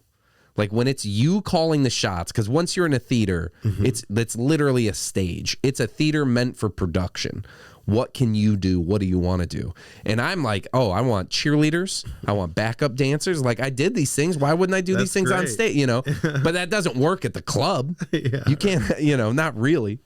So, but it was a beautiful thing. 4DX James Schrader. There you go. We're back to the 4DX. The theater. So tell me about, you toured with Vicky Barbalak post AGT for her. Yeah, she. We actually had done a quick tour way before that, where she took me to Boise, Idaho together, and we did a club there together for a while, and we had a really nice time. This was back, we were just friends from the Comedy Store, and she was booked to go out. She had a friend that had a club there, and so she took me with her. And like one weekend? Yeah, it was like a week, I want to say. Okay. It was like a week, and she had a crazy friend who claimed to be a psychic and took us down to the basement and said we're going to time travel, and she wanted us to like do DMT or like smoke some weird shit. And I think we like had weed, and then like she was trying to read our aura, like all kinds of weird fun shit. We got into like a ping pong tournament or something while we were there, and won this thing together, and we just had like this amazing time. And then years went by, and I had done other things. I'd gone on a little tour of the East Coast with Zoltan and other people, and I'd gone on a church thing with Brandon or whatever, and I ran into Vicky at the Comedy Store. She's like, what's the most fun you ever had on the road? And I was like, well, it was only one time, Zoltan. And she's like, oh. I goes, why? She goes, oh, mine was when we went to, and I was like, oh. And I had forgotten. Right. And I said, no, you're right. That was so much fun. And I think because she remembered how much fun we had together. Yeah. That's kind of how you pick your feature sometimes. Is like, who do you want to spend time with? Who do you want to be on the road with? You know, who's funny but also easy to get along with and makes me laugh. Right. And is going to add to the trip, not take away. And not make me stressed out. And I feel like that's such an important part that people forget about is like, if you're going to be on the road a long time, bring your friend. And I think we're seeing that more and more. I think that like the Rogan shift in comedy, because I think also like comics have a little more power than they used to. Depending on the level that they're at, whatever. But even even the lower levels, I think, have a little more power than they used to, in the sense of like, you hear comics talk about like the 80s and 90s when it was like the club treated everyone like every club treated everyone, not every, but like big picture. Yeah. Treated everyone like shit. You got paid what you got paid, or sometimes they wouldn't pay you because they didn't sell enough to, like you hear these stories of guys just being like, yeah, I know I told you 1,000, but here's 400. And they're like, well, but you said, and he's like, do you want to work here? Like you hear these stories. Yeah. And then like, when it's been, 12 years, whatever, 15 years, with like kind of the Rogan thing, we're like, yeah, you take your friends. And now you see it more, and you see people bringing people they like. And I'm like, of course you should bring your feature. Right. And it should be someone you love and want to hang out with. And being a feature is like so not lucrative, I mean, like basically, you're losing money unless you have a extremely kind headliner. Yeah, I was very lucky that Vicky would pay for flights to places, right? That because the club only gives you $100. $100 a show. The feature spot is the $400 for the weekend from the 80s. Yeah. So she would give me a piece of the merch if I'm helping her sell merch, and she'd give me a percentage of that, and feed me and travel. So, but it's like an internship, is what featuring is. It's like learning the headlining job by watching them. And you're not just selling the merch for them, but you're learning like, so this is how you sell merch. This is what moves. This is what doesn't. Yeah. This is how you get the line to keep moving. This is how you don't act mopey after you didn't have a great set, because you have to show the right face to the audience who doesn't know you didn't have a great set, because they have no frame of reference. So to them, this is the funniest thing they've ever seen. And they're going, you were great. And you're going, oh, I wasn't. And then they're like, maybe you weren't. And you got to put all that aside and go, hey, nice to see you. Thanks for coming. Buy a sticker or whatever. Yeah. So you learn all that stuff on the road. And I was doing the driving and carrying the bags and all. So you're kind of like a porter too, Yeah. You're the assistant. You're an assistant that gets to do 20 minutes. Yeah. Yeah. Which is a great gig. It was a great gig. Yeah. And I loved it. I loved it. How long did you? I missed it. I miss it now because it was an adventure. Going to all these places I'd never been. Yeah. Going and doing all these clubs that I would have not had access to, and getting that creamy middle spot and getting to feature. It was just an amazing experience. COVID shut the whole thing down. Is that when you guys stopped when COVID hit? Yeah, it was basically at the airport in Vegas, and I'm reading this thing on the phone saying, there's this virus. It's like huge. It's hitting Vegas, right? And I started freaking out. I'm in Vegas. I'm like, oh crap! And I flew home, and we never did any more shows, and that was it. It was like years of sitting down, right? While Derek was posting in Texas, going, yeah, they were still doing it, man. They started up. The disease didn't get to Texas somehow. It just didn't. Now I know Vicky she's got a standing gig in Vegas. Yeah, which I was doing with her before the break, and she's invited me to come back. But again, it's like you got to fly yourself out to Vegas and put yourself up. I was doing it. And I was, again, sort of breaking even. Yeah. I would fly out on a Frontier or Spirit Airlines. I'd get paid my little bit, and they'd put me up in the Link Hotel for free. And then because it was a cheap flight, they only had one flight a day. I'd have to spend the next day in Vegas until the night. So I had to figure out what to do all day. Yeah. Because you check out of your hotel, and then I was like, I don't want to gamble and drink and lose everything. Because I didn't make anything. So I would go to like a $6 movie, and I'd take a nap, and I'd sit in the movie. I'd watch like with your bags Jumanji, next to you. Yeah, I'd watch like 2 movies in a row and sit there and then go to the airport. But so it got very boring after a while. Of like when you first doing it, you're like, ooh, Vegas, and then after a while, it's like Vegas.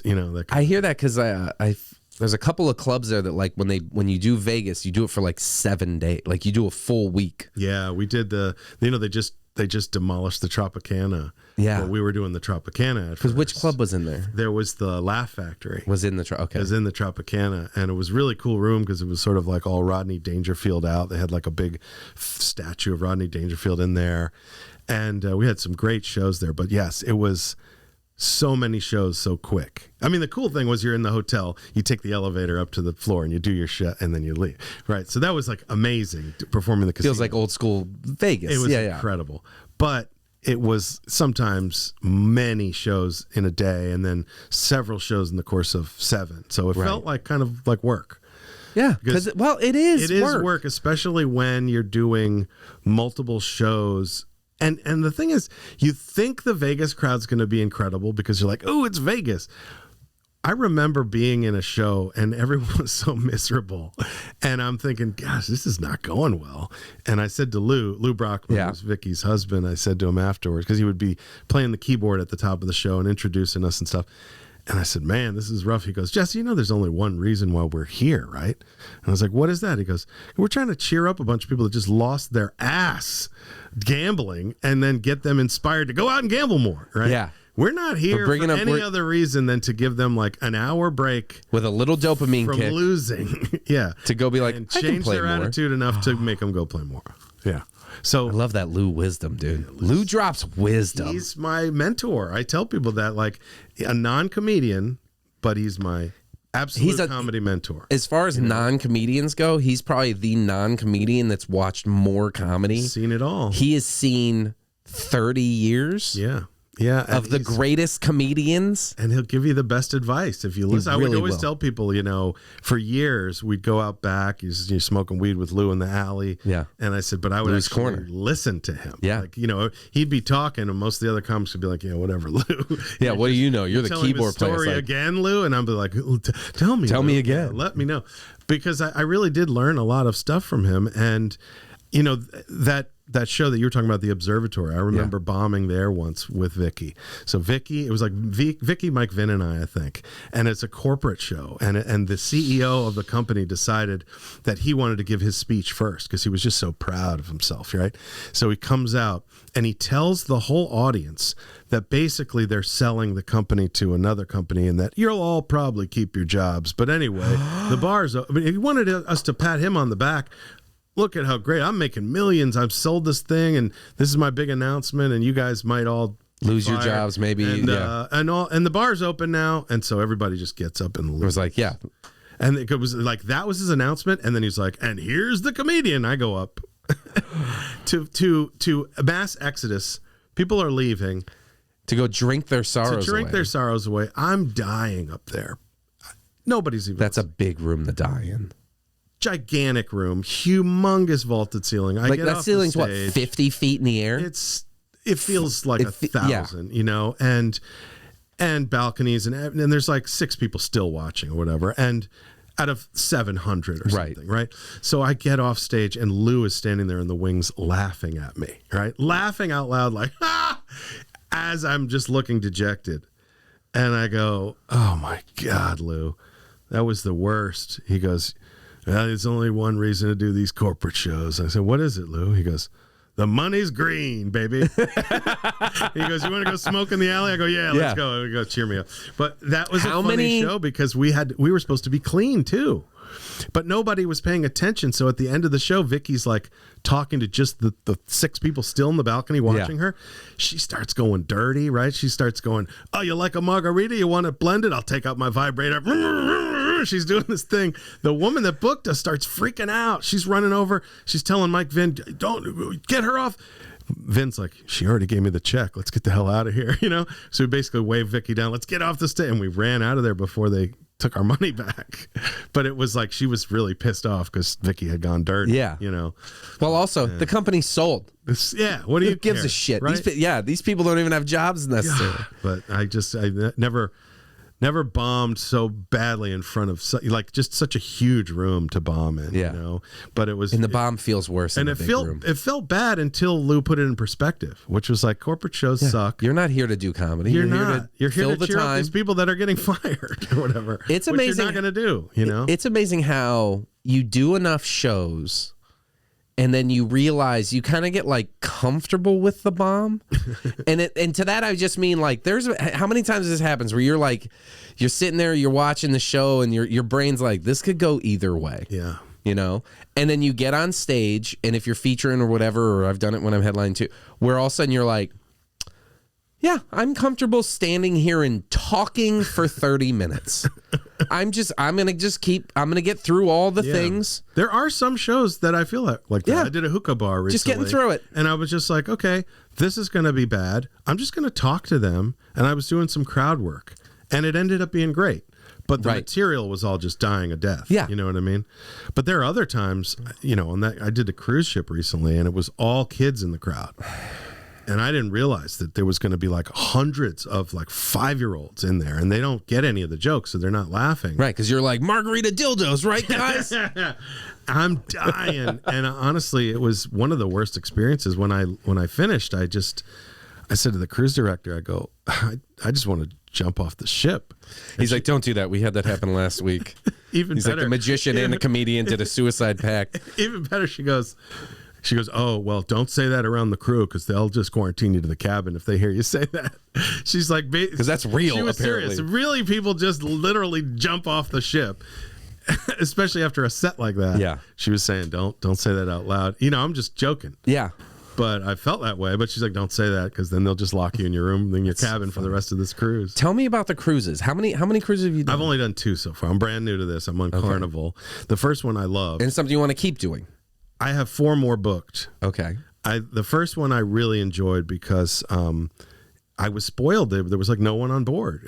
I didn't realize how empty the ship was. It was just me and a few fat old people. So I'm doing jokes like, I usually feel pretty bad about my physique, but on board this ship, I'm doing pretty good. I'm like, I'm the youngest, thinnest person on board.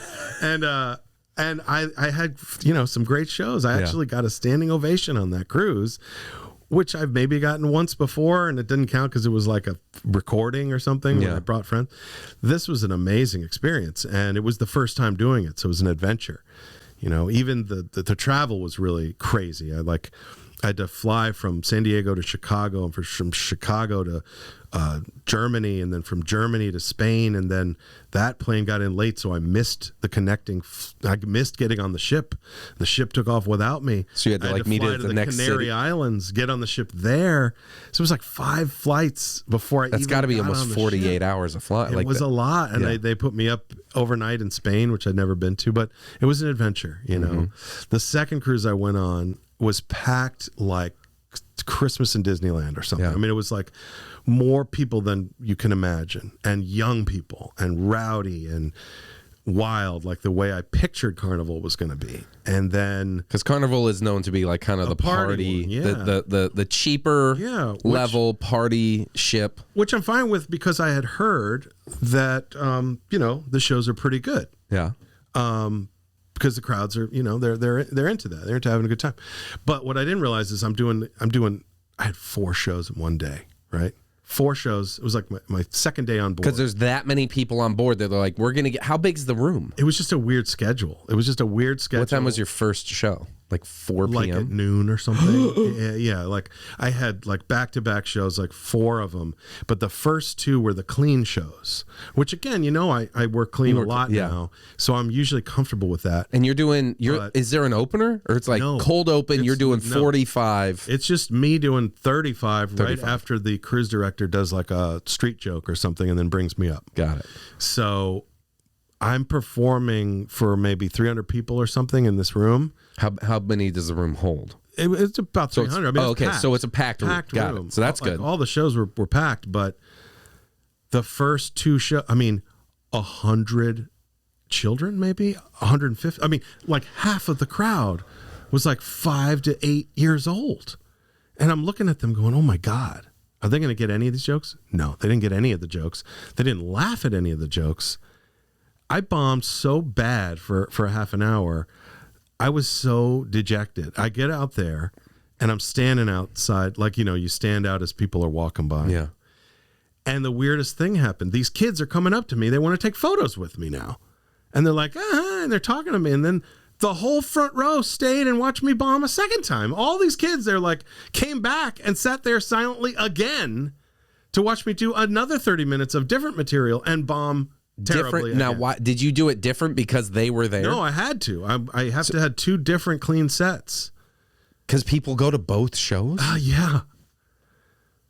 And back to back. So you have to have 2 different 3 total. I have to have 3 different 30 minutes for this. 2 clean, 1 not? That's how mine is. Some people have it the other way around. But yeah. But I was on board with Billy Bonnell. He says he does 5 different 30 minutes. Oh, you guys were both on the same shift? We were. He wasn't performing. He had already performed his leg of it. He was like just getting the ride home? With me on the ride home.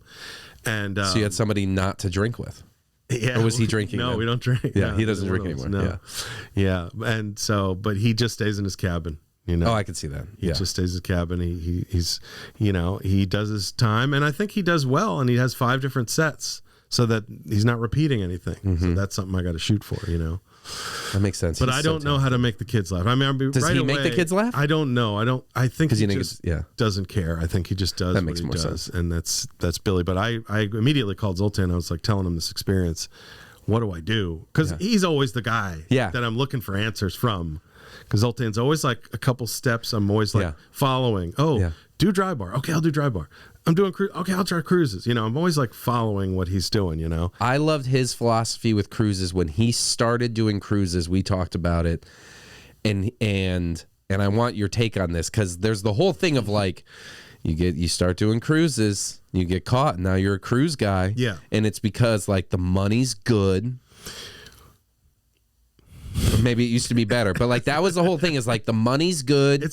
You're not paying for food, you're not paying for rent. Like if you're on a ship and there's guys that just like, that's just what they end up doing. I've seen a lot of that. I've seen a lot of those comics, they don't even perform on land anymore. Right. They're because like, when I get home, I want to spend time with my girlfriend, my wife, my husband, whatever. But they're on a ship 30 weeks a year. Or more, like crazy amount. Billy was asking me, like, how many did you book? I said 4. He goes, I got 26. I was like, oh, good Lord. 26 weeks. Half the year he's going to be on a boat. Yeah, if that was even a year's worth, that might have been 6 months worth. That's nuts. It was crazy. Zoltan, the thing I was going to say was, I talked to him and he was like, I did a couple. He's like, and at first it's exciting because like, I've never been to Jamaica. Right. I'm going to go to Jamaica. He's like, yeah, I've got 5 identical trips. Yeah. And he's like, yeah, so the first time you go, you do a couple excursions, you da-da-da. And then the rest of the time you're like, I've been here, I've done it. It's just whatever. Yeah. He was like, and this was before his dry bar took off.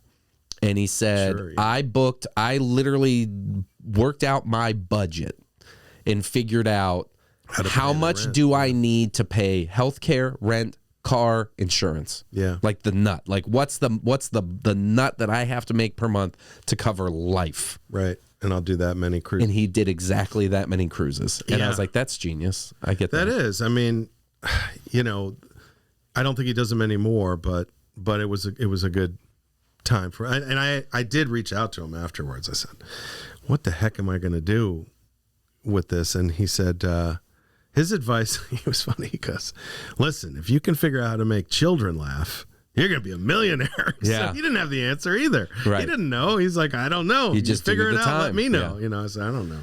I know that they like poop jokes. Yeah, They like poop and fart, dude. Poop. All kind of bodily functions and secretions, and funny voices. So I'm trying to build an entire fart-based funny voice act. I love it. Not really, I'm not, but because I'm wondering. Let's say you build that act. Yeah. Do the parents like that shit? Are the parents? You want to hear the funny thing? The parent is just sitting far. This is my take on this. The parent shoved their kid down up front. Yes. And they are recovering up in the back because they have like the kid was off at like, you know, carnival kid camp. Yeah. But then they got the kid back. They're like, we're going to go to this show because they've been by the pool drinking. Right. And so they're up here tired and recovering in the air conditioning while the kid's up front. So if you had them laughing, I think the parents like, yeah. Yeah, and that's what people told me is like the parents will probably be happy if the kids laugh, but I never got to that point, so I would not know. And I wonder how many of the kids in the first row where the parents were like, Go again. Yeah, right. Go. Yeah. And then they just knew that true. the kid's gonna they watched the kid for the first show and the kid didn't move. Yeah. That means I can leave for 45 minutes. He was quiet for 30 minutes. Yeah, I'm gonna go back to the pool or back to the bar or the casino. The thing that I hated about it was the thing they loved about it. Hey, the kid was quiet for 30 minutes. Right. And I'm like, yeah, the kid was quiet for 30 minutes. Yeah. It was the worst. Zoltan also said I'm positive this was Zoltan. He was the other real downside is it's like you're not crew. Right. And so I don't did you have access to the bottom decks? Like were you allowed to go down there and eat with the staff? I was considered crew, but you don't feel right like that. But I'm walking around in a Hawaiian shirt, right. Name tag. But he was like, you have breakfast with everyone that saw your show yesterday. Yeah. And they all, you're like, hey, you're the guy. He's like, I think he was the one that told me. It's like, he's like, you're sitting. He's like, I literally just went through the buffet line, got my breakfast, sat at a table by myself in the corner. Yeah. And then he's like, and then 8 people sat down with me to have breakfast with me. Yeah. And you can't be like, yeah, or they'll call you over. Hey, sit with us. Come on, play cards, And I did that a couple times and got to be friendly with people, and that was nice, But I think Billy does the opposite thing, which is just in his... get there quick, get your food, get the hell out, get to your cabin and hide, But that I feel like that's just too boring, you sleep in the cabin all day, and your life is just going by. Yeah, I feel like I'm going to try to get something out of it. The very first day I was on, there was everybody had left the ship to go to Spain or something, and I had just jumped on. So I was like, ooh, I'm going to use the water slides. And I'm up there sliding down the water slide, and it's just me, and I'm in the water slide in the hot tub. And then later someone tells me, yeah, comedians aren't supposed to use that stuff. You're not supposed to. Wait, what? Yeah. And I go, oh, really? Yeah. They're like, yeah, you're supposed to save that for the guest, you don't want the guest to walk up and be like, oh, I was going to use the hot tub, but this fat comedian is sitting in the hot tub. And so I don't think I was supposed to do that, but it was fun. So you're not? I don't think. I thought you kind of just you're on the ship. I think you can do anything if you blend in and you don't make it shitty. But when you were the only one, woo! Yeah, I was sliding. That was great. I was talking to the attendant working the slide. I go, how long you been on? He goes, 6 months. I said, what's the craziest thing that happened? He goes, we were crossing the sea. We had one of these things where it's 12 days just all the way across the ocean with no stops. And rogue waves and stuff were hitting. Yeah. And we had to make double time. We're going twice as fast as we normally do. And the ship is rocking and everyone's getting sick and throwing up in the ship and people are getting bounced left and right. He goes, I thought it would never end. He's like, I've never experienced anything like that for that amount of time. Yeah. A week of just turb.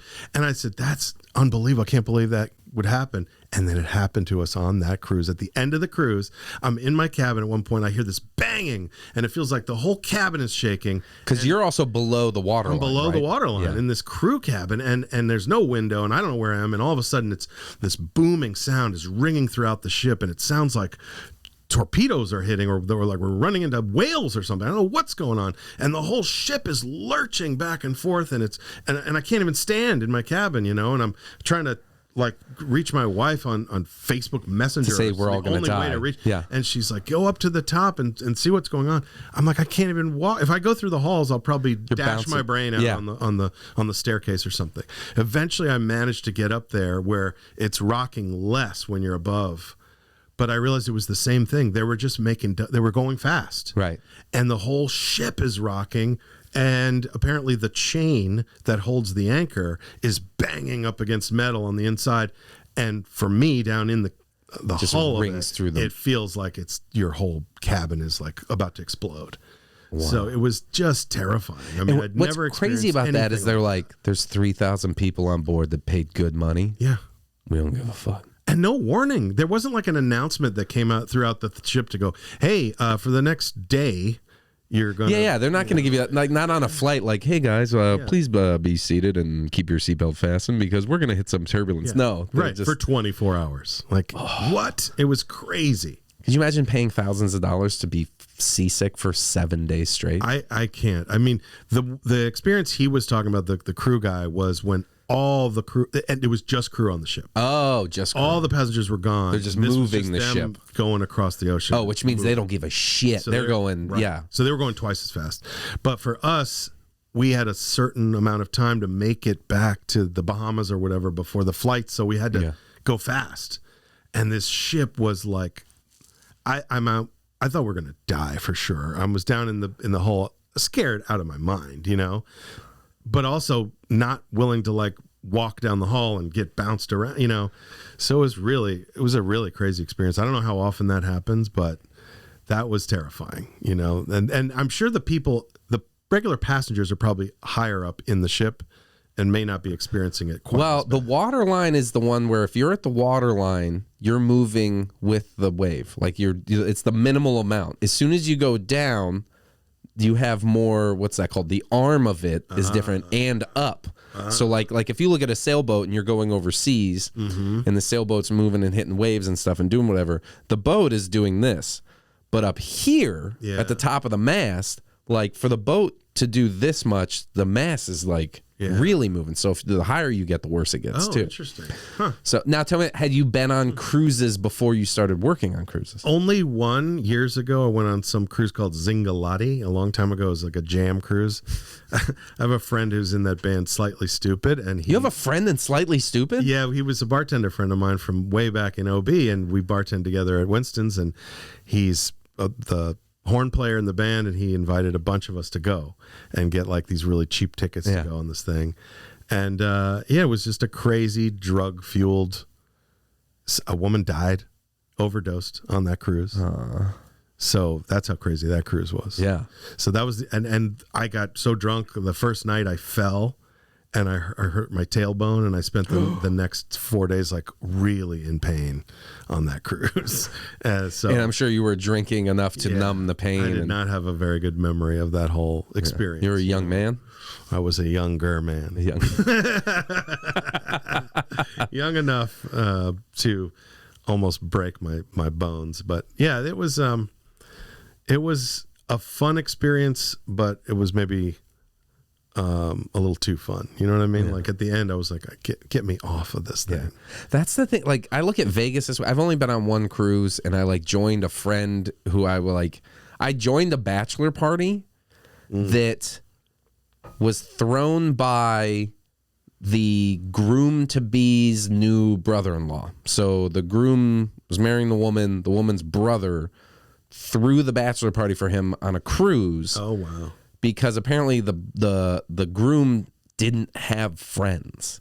So the whole bachelor party was my friends' friends. Oh, wow. And the groom. That's weird. And we did this like 4-day out of Cape Canaveral Canaveral in Florida to the Bahamas. And it was like a full day over. I think they bounced to one other island and then a full day back. It was like 4 days or whatever. Oh, wow. And how was that? I just was like, this is like we're on a floating mall. There's just buffets. Yeah. The drinks are really expensive. Like this is not, and I'm like, I'm at this party with this guy that like, I don't know him. He doesn't know any, like, it was just so strange. And I remember just being like, this is just, I don't know. It didn't click for me. But then I'm looking around, I'm like, again, this is the guy drinking the beers, watch it. Like, I don't know. Like, people love this shit. There's 3,000 people on this boat that are loving this. Yeah, totally. And I'm like, what are we doing? Like, I guess we'll sit by the pool. I mean, when you take alcohol out of the equation, it just changes everything. Nobody would be doing these things. I don't think. I think the free booze and the free food is like if you took alcohol out of the equation, how many people would show up 4 hours early for a football game? Oh, I know.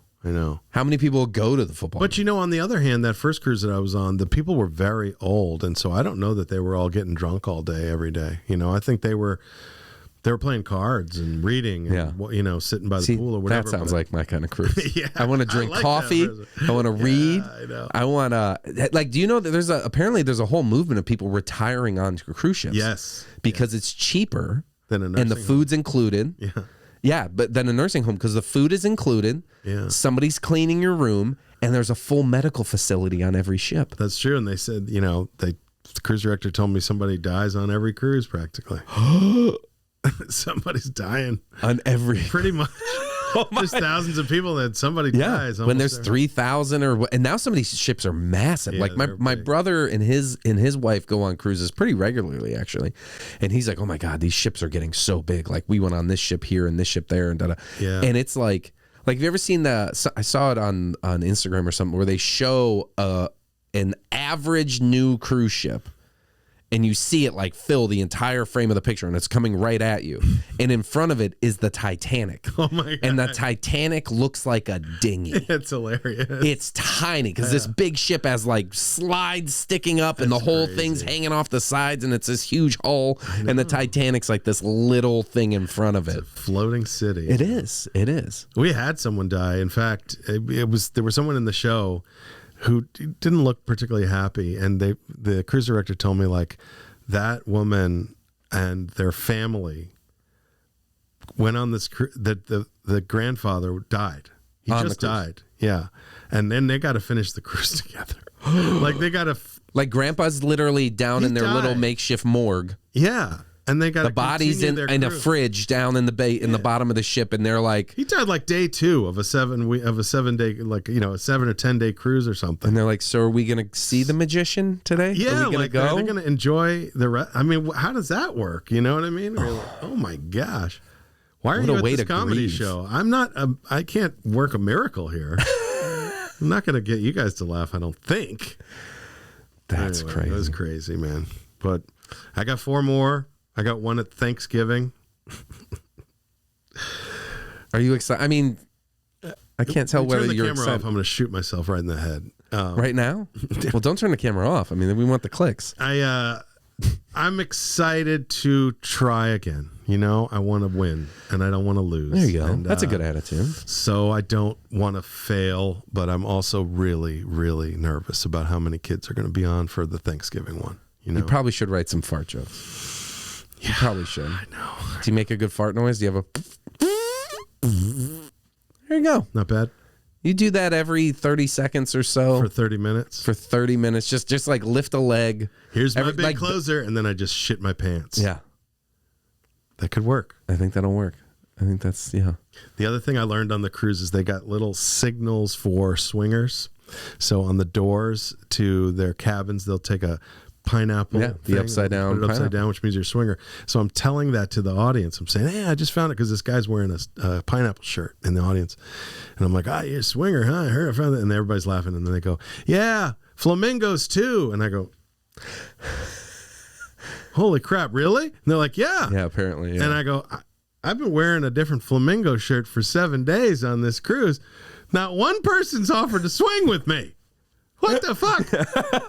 What's wrong with me? You know. By the way, I'm the youngest, thinnest person on board. That's funny. So that was the cruise with all the old people. Yeah. So now I got to figure out like what other shirt. I'm not going to. You need a pineapple flamingo shirt. Yeah. Upside down, flying. You know, I told Anna about it, and it's like, you know. You don't worry, honey. I apparently advertised the whole week. The whole week. Didn't get any bites, so you're safe. Not that I would ever do anything, but not without her. I missed her. Yeah, I don't think I would swing even if she was on board. But she asked me, "Can I come? Can I join you?" I go, "I would love that." Yeah. But can you sleep on a bed that's made for half a person? You have a tiny. So you don't even have like a normal. That's a crew cabin. It's not like a guest. Will they let you upgrade? No. What you can do though is you can request to have your wife come on board. Like if I'm on a ship and I know I'm going to be on that same ship in several months down the road, I can request for her to be on that one in the future. Okay. But again, I think she has to pay something. I'm sure. And then we have to share a cabin that's way too small for one person. So I said, I think you'd be more happy. Yeah, at home. Like how about we just go on a cruise sometime? Why don't you stay at home and then we'll go on a trip somewhere? Yeah, because how's marriage? I love it. Do you? Yeah, I love it. You guys seem happy. You guys seem like you're doing stuff. You're That's smart. what I love is that she's a fun, adventurous person. Does she get you out of your? Yeah. It's got me to do all kinds of things to travel. We went to France. We went to Japan. We've gone all over the place. And you wouldn't have done that without? Never. I would have loved to, but I probably wouldn't have pulled the trigger on it, you know. I'd never been to Disneyland before. I'd never done all these things that she's got me. I'm absolutely in love with Disneyland now. I mean, I'm like You're an adult Disney? Yeah, I'm an adult. Which are catching a lot of flack right now. I know I've been writing material about it. Have you? Yeah. I also love Disney. When I lived in Tampa. Dallas, too. Dallas is the Dallas loves Disney. He's the other one that got me into. But he goes with his kids. He does, but not always. He told me when his mom died and he was sad, he went there by himself and spent the day there. And I did that Like recently. by himself? By himself. I did it because of him doing it. And it's not the same. I enjoyed it, but you get bored if you don't have someone to talk to when you're in line. You're like, this sucks, you know. But if you go with a few people, those lines seem to go by like You're sitting there, you're chatting. But when I lived in Tampa, we had and I was married to my first wife, and I had 2 stepdaughters. We had year passes for the family. Yeah, that's what we got. And we could drive. We could get to Disney because Disney's on like the far west side of Orlando. So we could actually get to Disney in like 50 minutes from you were Tampa. At Disney World. Disney World, which I haven't been to Disneyland. And there's part of me, I am definitely biased because I'm like, I've seen pictures when you're in Magic Kingdom and you can see the Motel 8 sign and the 7-Eleven sign over the wall. And that's not Disney. Disney is perfect. Disney World is so much bigger, huh? Right. I mean, they have so much room that like when you exit I-4 on the Disney exit, by the time you like turn 90 degrees, you are now on Disney property. Yeah. And everything is immaculate. It's incredible. It is perfect. I want to go so bad. And so I'm like I have friends that are like, oh, we're going to take the kids all to Disneyland. And I'm like, I'm not ruining this for my kid. Like Daisy hasn't been yet. Though, but I've heard, on the other hand, that the Disneyland rides are a little better than their Disney World counterparts. How can that be? I think it's the original. They did it best first, and they did a kind of carbon copy of it in Disney World, but with a little bit less attentiveness to the magic of it. You know, Walt was dead. He wasn't around when the world happened. They were starting it, right? He didn't see the opening. See it. He didn't see it. He envisioned. He was there when they were buying. He wanted to make it an actual, which they did, working city. Disney has a city. That's incredible. Which just honestly looks like. But if he had been alive, it would have been different. It would have been different. It would have been. I didn't know. I didn't realize he died before because I remember that I saw like he had plans and they have all those models. There's like old footage of him, and he's like. I've become a real obsessed. I mean, I went to the Disneyland Museum in San Francisco. Yeah. And at the end of it, when Walt passes away and they had cartoons of like the characters crying, I started crying. I'm watching this and I'm thinking, this man really did amazing things. You know, he just really, and when I've listened to multiple audiobooks on him now too, like listening to his upbringing and his childhood and how he didn't really have a childhood. He just worked. And so he wanted to create this for himself. And I just think it's just such an incredible human being, you know, that one person could have that much impact. Yeah. I like the movie. They did a movie about the beginning of Disney. I'd love to see. You haven't seen? Oh yeah, I think there's like 2. I've seen like a bunch of the documentaries and stuff on Disney Plus, but I defend him all the time when people say, "Oh, he was a Nazi" or something. I go, "No, he wasn't. You just read about him. This is impossible. It's impossible. It's not." I wonder why the hate then. I think people tend to try to find fault with really big figures in history. Got to tear them down. Yeah, but you know, I mean. They even at the time, they're in the audiobook. One of the anecdotes is his Jewish lawyers hearing that rumor and saying something like he's hired more Jews than Israel or something like that. They had some pushback against that. You know, I think it's because he wasn't very political, and so when World War II was happening, he wasn't particularly worried about. And so for other people, like his non-action, they're like, well, then you must. Yeah, because he was reinvesting everything back into his Walt Disney products, into his movies, and instead of sort of buying war bonds or sort of some of that stuff. So I think people construed that as, you know, your inaction is action. Yeah, but well, that's interesting. Yeah, we would take the girls. Yeah. And then, but there'd be times when they would go back to their dads every other week, where my wife and I would be like, let's just go to Disney for 2 days. And we would drive over in the morning, spend the whole afternoon at Disney till it closed. We get a hotel right there on Disney property because they had like their discount hotels. You could take the bus over, and it was like $100 for the room. We'd spend the night. We'd wake up. We'd have breakfast. We'd smoke a joint. Get on the bus. Go back to Disney for the whole day. Like, yeah, it's the best. It is. I don't know why people are catching shit. I don't know why it started. I couldn't care less, honestly. Like, I feel like the people that look down on it, that's great. Don't go then. Like, yeah. Let me enjoy the thing that I love so much.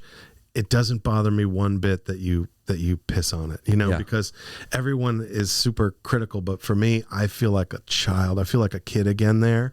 I feel that magic again there. It's real. I want to take my kiddos so bad. And it's such a wonderful feeling. And, to me, he's such an incredible figure because of how no one believed in his vision. The fact when you listen to the books or read the books on Walt Disney, you realize they fought him at every turn. Every single thing he wanted to do, they were like, that's ridiculous. That costs too much. We can't do that. And then he did. Make it out of plastic. He's like, it's got to be wrought iron. Make it, do it cheap like a carnival and have a bunch of carnival games. And everything he did, he had to fight to get anything to work, and that perseverance I just think is incredible, that like his vision was so crystal clear to him and no one else shared it or believed it. Which is crazy because it's like that's now that's thing worldwide and everybody recognized what a big deal it was, but at the time everyone was like, this will never make money, right? And that was the primary concern, was money, and he didn't care about money and he would waste it. This is how crazy Disney is. Disney closed Wednesday for the hurricane. Yeah. And apparently it cost them over $200 million or whatever to close all the parks. Yeah. They were open today. And I saw people posting, because I was looking for, like, just this morning I woke up, I have family in Florida and Tampa and stuff. Everyone's good. But Milton just went through. Yeah, wow. Yeah, 2 days ago, yesterday. Today Disney is back open. Tomorrowland has 3 inches of water in the streets. Wow. It's packed.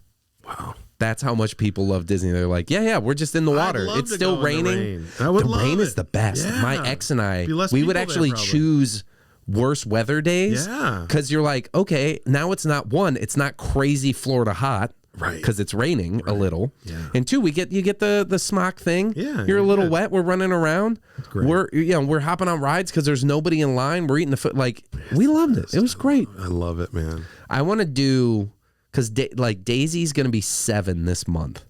And there's part of me, it's like, so we're like coming out of the princessy world. But then I also remember being there and being like, you're 3-year-olds here? Yeah. They're not even going to remember. They're not even, they don't, like, what?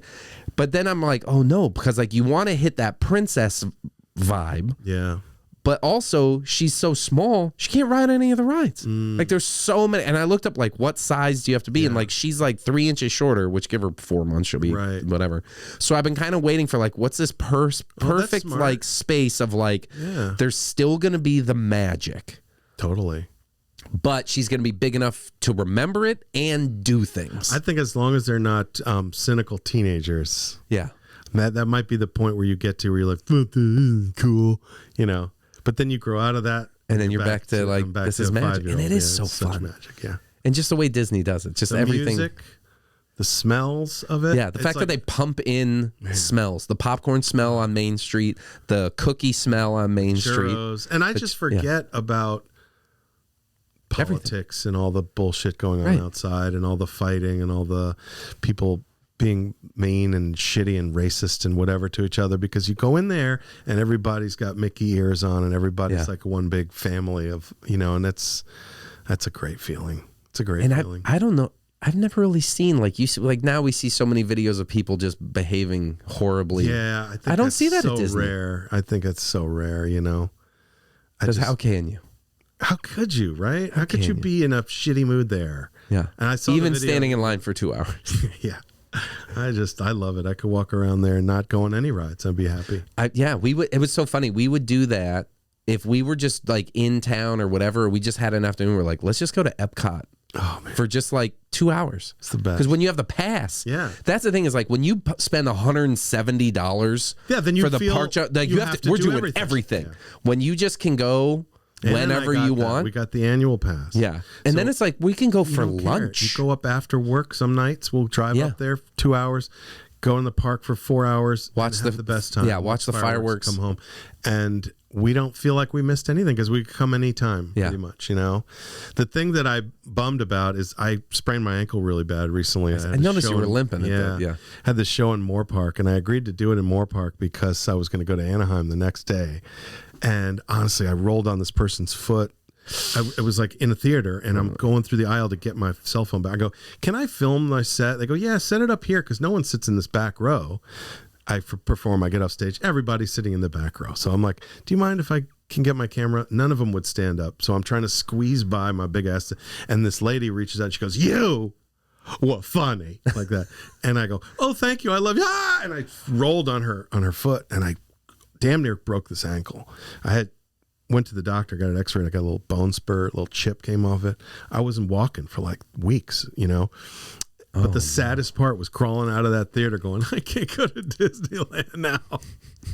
Which is the weirdest thing to worry about. Yeah, but also. Yeah, and I missed it. I was going to go a couple days ago, too. I still can't walk enough to go. So I'm just hoping for it to... Are you wearing a brace or anything? Yeah, I'm not wearing it now because it doesn't fit under that shoe, but I've been wearing it at home, yeah. Mm-hmm. Yeah, so...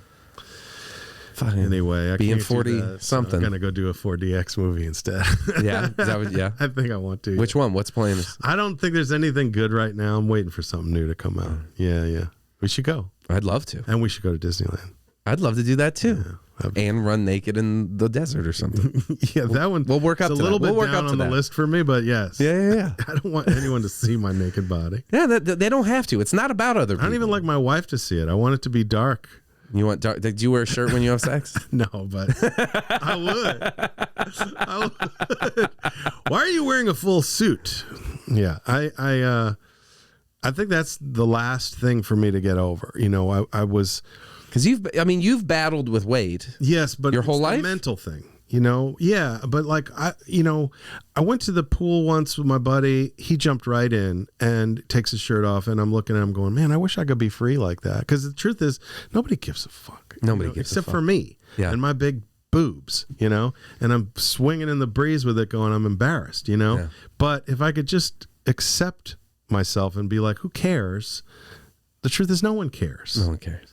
I think that's the thing I always try to remind myself of. Is like, we're so busy judging ourselves, everybody. And we think everyone else is judging. Like, nobody's thinking about me. They don't have time. They're too busy judging themselves. Yeah.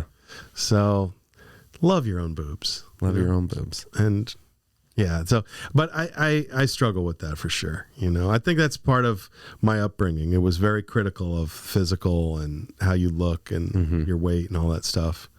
Did your parents also battle with that too? My mom's side of the family is all overweight except for her. So she went the other route. She's been on Weight Watchers for 50 years or whatever. And she's always been really thin because of that effort, but also because of this psychosis of like, you gotta be, so she really has problems with the members of our family who've been overweight, including me. So, I've been what I would consider chubby my whole life.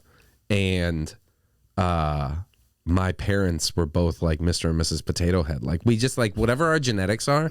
My mom is literally like a little mound with skinny arms and legs. My dad was the same thing. He was fat in the middle with skinny arms and legs. And I have it. Like when I like I'm softer than I'd like to be. And I just feel it, and it's that. It's like, oh, my arms look fine, my legs look fine. And I'm just like, burr, burr, burr, burr, burr. But my whole life, the stomach part off, like those lips that attach. Yeah, to the Mr. Potato Head. Just like, let me switch this out for some abs. Some abs, yeah. Be great.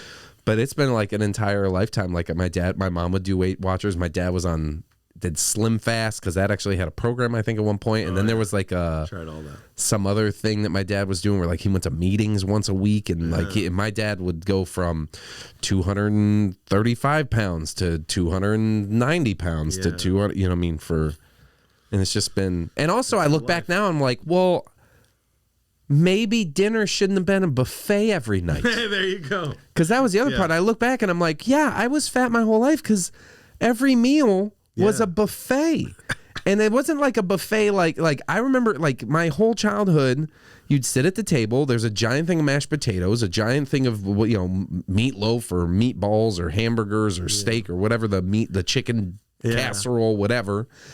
And Midwestern people, so a lot of casseroles, a lot of meat and potato. And it was like, oh, I'm going to dish up this giant scoop of mashed potatoes and 4 meatballs and some corn, and I have a salad, and there's bread and butter on the table. And then I'm going to take a giant slice of butter and put it on the mashed potatoes and then cover that in gravy. And I'm going to eat all of that and then have another plate of food every meal. I'm like, yeah, it makes sense. Lay down and watch football. Yeah, it's something like that. And I'm like, yeah, it makes sense why all of us struggled with weight, because we were eating 2 dinners every night. And I had the opposite. My parents were only eating health food. They ate all healthy, bland, no salt, vegetables. And then I think, leaving them was opening the floodgates to eating garbage. You know what I mean? And it's hard not to, because now garbage is everything. Garbage is everywhere. Yeah, that's right. Yeah, finding the healthy food's the hard thing. I got to cook for myself. Is what I got to do. Do you do that a lot? No, I don't either. I don't. I should. I do know how to cook, but that's the funny thing is you talk about the buffet. Actually, on the carnival, I actually ate better. I went on there. It's like, oh, they got salad, they got fruit, they got all these things that you can choose to eat, as opposed to like, I'm looking around, I got nothing. Let me go get a sandwich or something, and then it's like, okay, well, you just ate sandwich and chips and a coffee. That's way worse than what I ate on the carnival. Like I had a pear and a salad. I'm like, oh, I'm actually doing all right. No exercise, but they have gyms. Maybe next time. That's the one room I never found. I never I told them it on stage. I was like, I've been all over this ship. There's only one place I haven't found yet. And some lady goes, the gym. And I'm like, she hit your punchline? Yeah. That's funny. Yeah. And I had only thought of it like right before going up, and she still knew it was coming. Mm-hmm. She's like, look at it. The gym? Yeah. We figured. Is there also a nutritionist on board? Because I think you've skipped that. Yeah, I haven't seen that office either. Well. Yeah. Dude, thank you so much for doing the podcast. Thank you for having me on. I feel like we could keep going, but I'm like, we'll do another one. I know We're we just 2 jumped hours right in. We never really did any kind of like intro. Who the hell am I? But Jesse Egan, comedian, kindness, lover of Disney, and 4DX, and new Vita Wild. Hydration. If you ever need me to cut a commercial, and I don't get to do those anymore, so I'm happy. I was an actor in like 2 commercials in my time, and we got to do the one together, the raindrop one. Yeah. I that's right. And then you did the back. I did Backblade, where I got to play Batman. It never came out, but I loved that. It didn't? No, it was like it lives on YouTube somewhere. But they never pushed it as an ad? They never did, They never did. But I thought it was so much fun. It was like I remember reading that script and being like, this is hilarious. Really funny, yeah. And I still like the video. It's like me as Batman, Mm-hmm. I've got lives to shave. Me and Sammy Cantu in that one. That was really fun. Sammy Cantu, yeah. Yeah, it was really fun. I kind of missed that. That was a really fun time getting into Raindrop early as an independent contractor and getting to do a little bit of this and a little bit of that. Yeah. I think my problem was actually trying to be like a salaried employee and be full time and just not being like a full-time marketing guy. Yeah. And it's especially as a comic, because you're so used to such freedom. Yeah. To then all of a sudden be like, and I also think being there early on, because I was a contract writer for a while. I thought I was good at it too. That's the funny thing. I thought I was good at it. I was like, gosh, this is coming so easily. This is so easy to write these jokes and these scripts, And then I went on vacation and they let me go. And I was like, I guess I wasn't as good at that as I thought I was. But, you live and learn, I think it just changed too, because it was like, in the beginning, it was like, we have one client. Yeah. We're writing hey, everybody come in. We're all going to brainstorm this one script. And now they've grown and they're doing so much where it's like, now it's like, we have 17 clients. We need that script in 2 days. We need what's happening here. You guys are off on that script. You're off on that. Like nobody's like, and I know because I've talked to them and we're still friends with them all, but it's like, it's not what it used to be, this like collaborative creative room of we're all kind of, what about this? What about that? It was and small. now I think it's very much like, okay, you guys are doing that. It's a you big guys corporation now, kind of. Yeah, they grew. I mean, that's good for them. I actually think that the time I got to spend there was really cool, and I would thank Ryan for bringing me on, and that was a good experience overall. I'm not bitter about not being there anymore. and I wish them the best. And I think it was a great company. You know, I was sad at first to not be doing it anymore, but I just thought my wife is very good about saying like, that was probably not the right fit. If the door closes, another door opens. You're going to go do other things. And so I started teaching comedy, doing stand-up, one-on-one Zooms, writing sessions with people. And I love it so much. Yeah. And I think that is definitely the thing that I'm meant to do, is to help other people progress their material to get better at stand-up. I love teaching the class at the Mic Drop. Love it. And now that I have my own show that we've been producing on those weekdays, those Wednesdays, I get to like book some of the students that never get booked anywhere. Yeah. And seeing them get stage time. I mean, you saw Dan Yorg last night? That guy was crying. He was getting. That's his first show. That is the first show. He got more laughs than I got. He killed. Yeah. He killed so hard. He's a rookie. Like, he's done a couple. I don't even think he's done open mics yet. He's done my class, he's done one-on-ones on Zoom, and he's done the other showcases at National Comedy Theater. Mm-hmm. That's it. I mean, did he not blow you away? He did. Fucking funny. Yeah. There's something so gratifying about that, of like, we worked on that set over and over on Zoom together, and then to see him crush that hard, it's like, I'm not a hard room, by the way. I felt like a proud parent, of this 70-year-old man. Yeah. I get it. Like, that's, those moments are real. When he said Bob Hansen calls me daddy, and Jesse said he calls everybody daddy, and I said, yeah, but I'm the only one he has to play catch with. That's a bit. He was killing me, but man, I mean, life goes on and we just keep going, but keep going. I don't know where we'll be next, but let's go to Disneyland together. That'd be really fun. Yeah, that would be a blast. I would love that. Where can people find Jesse Egan? You can find me online, Jesse Egan Comedy, on all social media, and Instagram, TikTok, and all that shit. And on Carnival Cruise Line at least Cruises. 4 more times. If you're there on Thanksgiving, I'll be in the Bahamas. So that's where you can find me. And what is the name of this podcast? It is Let's Be Human. Let's Be Human. So let's do that, guys. Let's be human. Okay. Thank you, buddy. Thank you for this. It was tasty. Thanks for having me, buddy.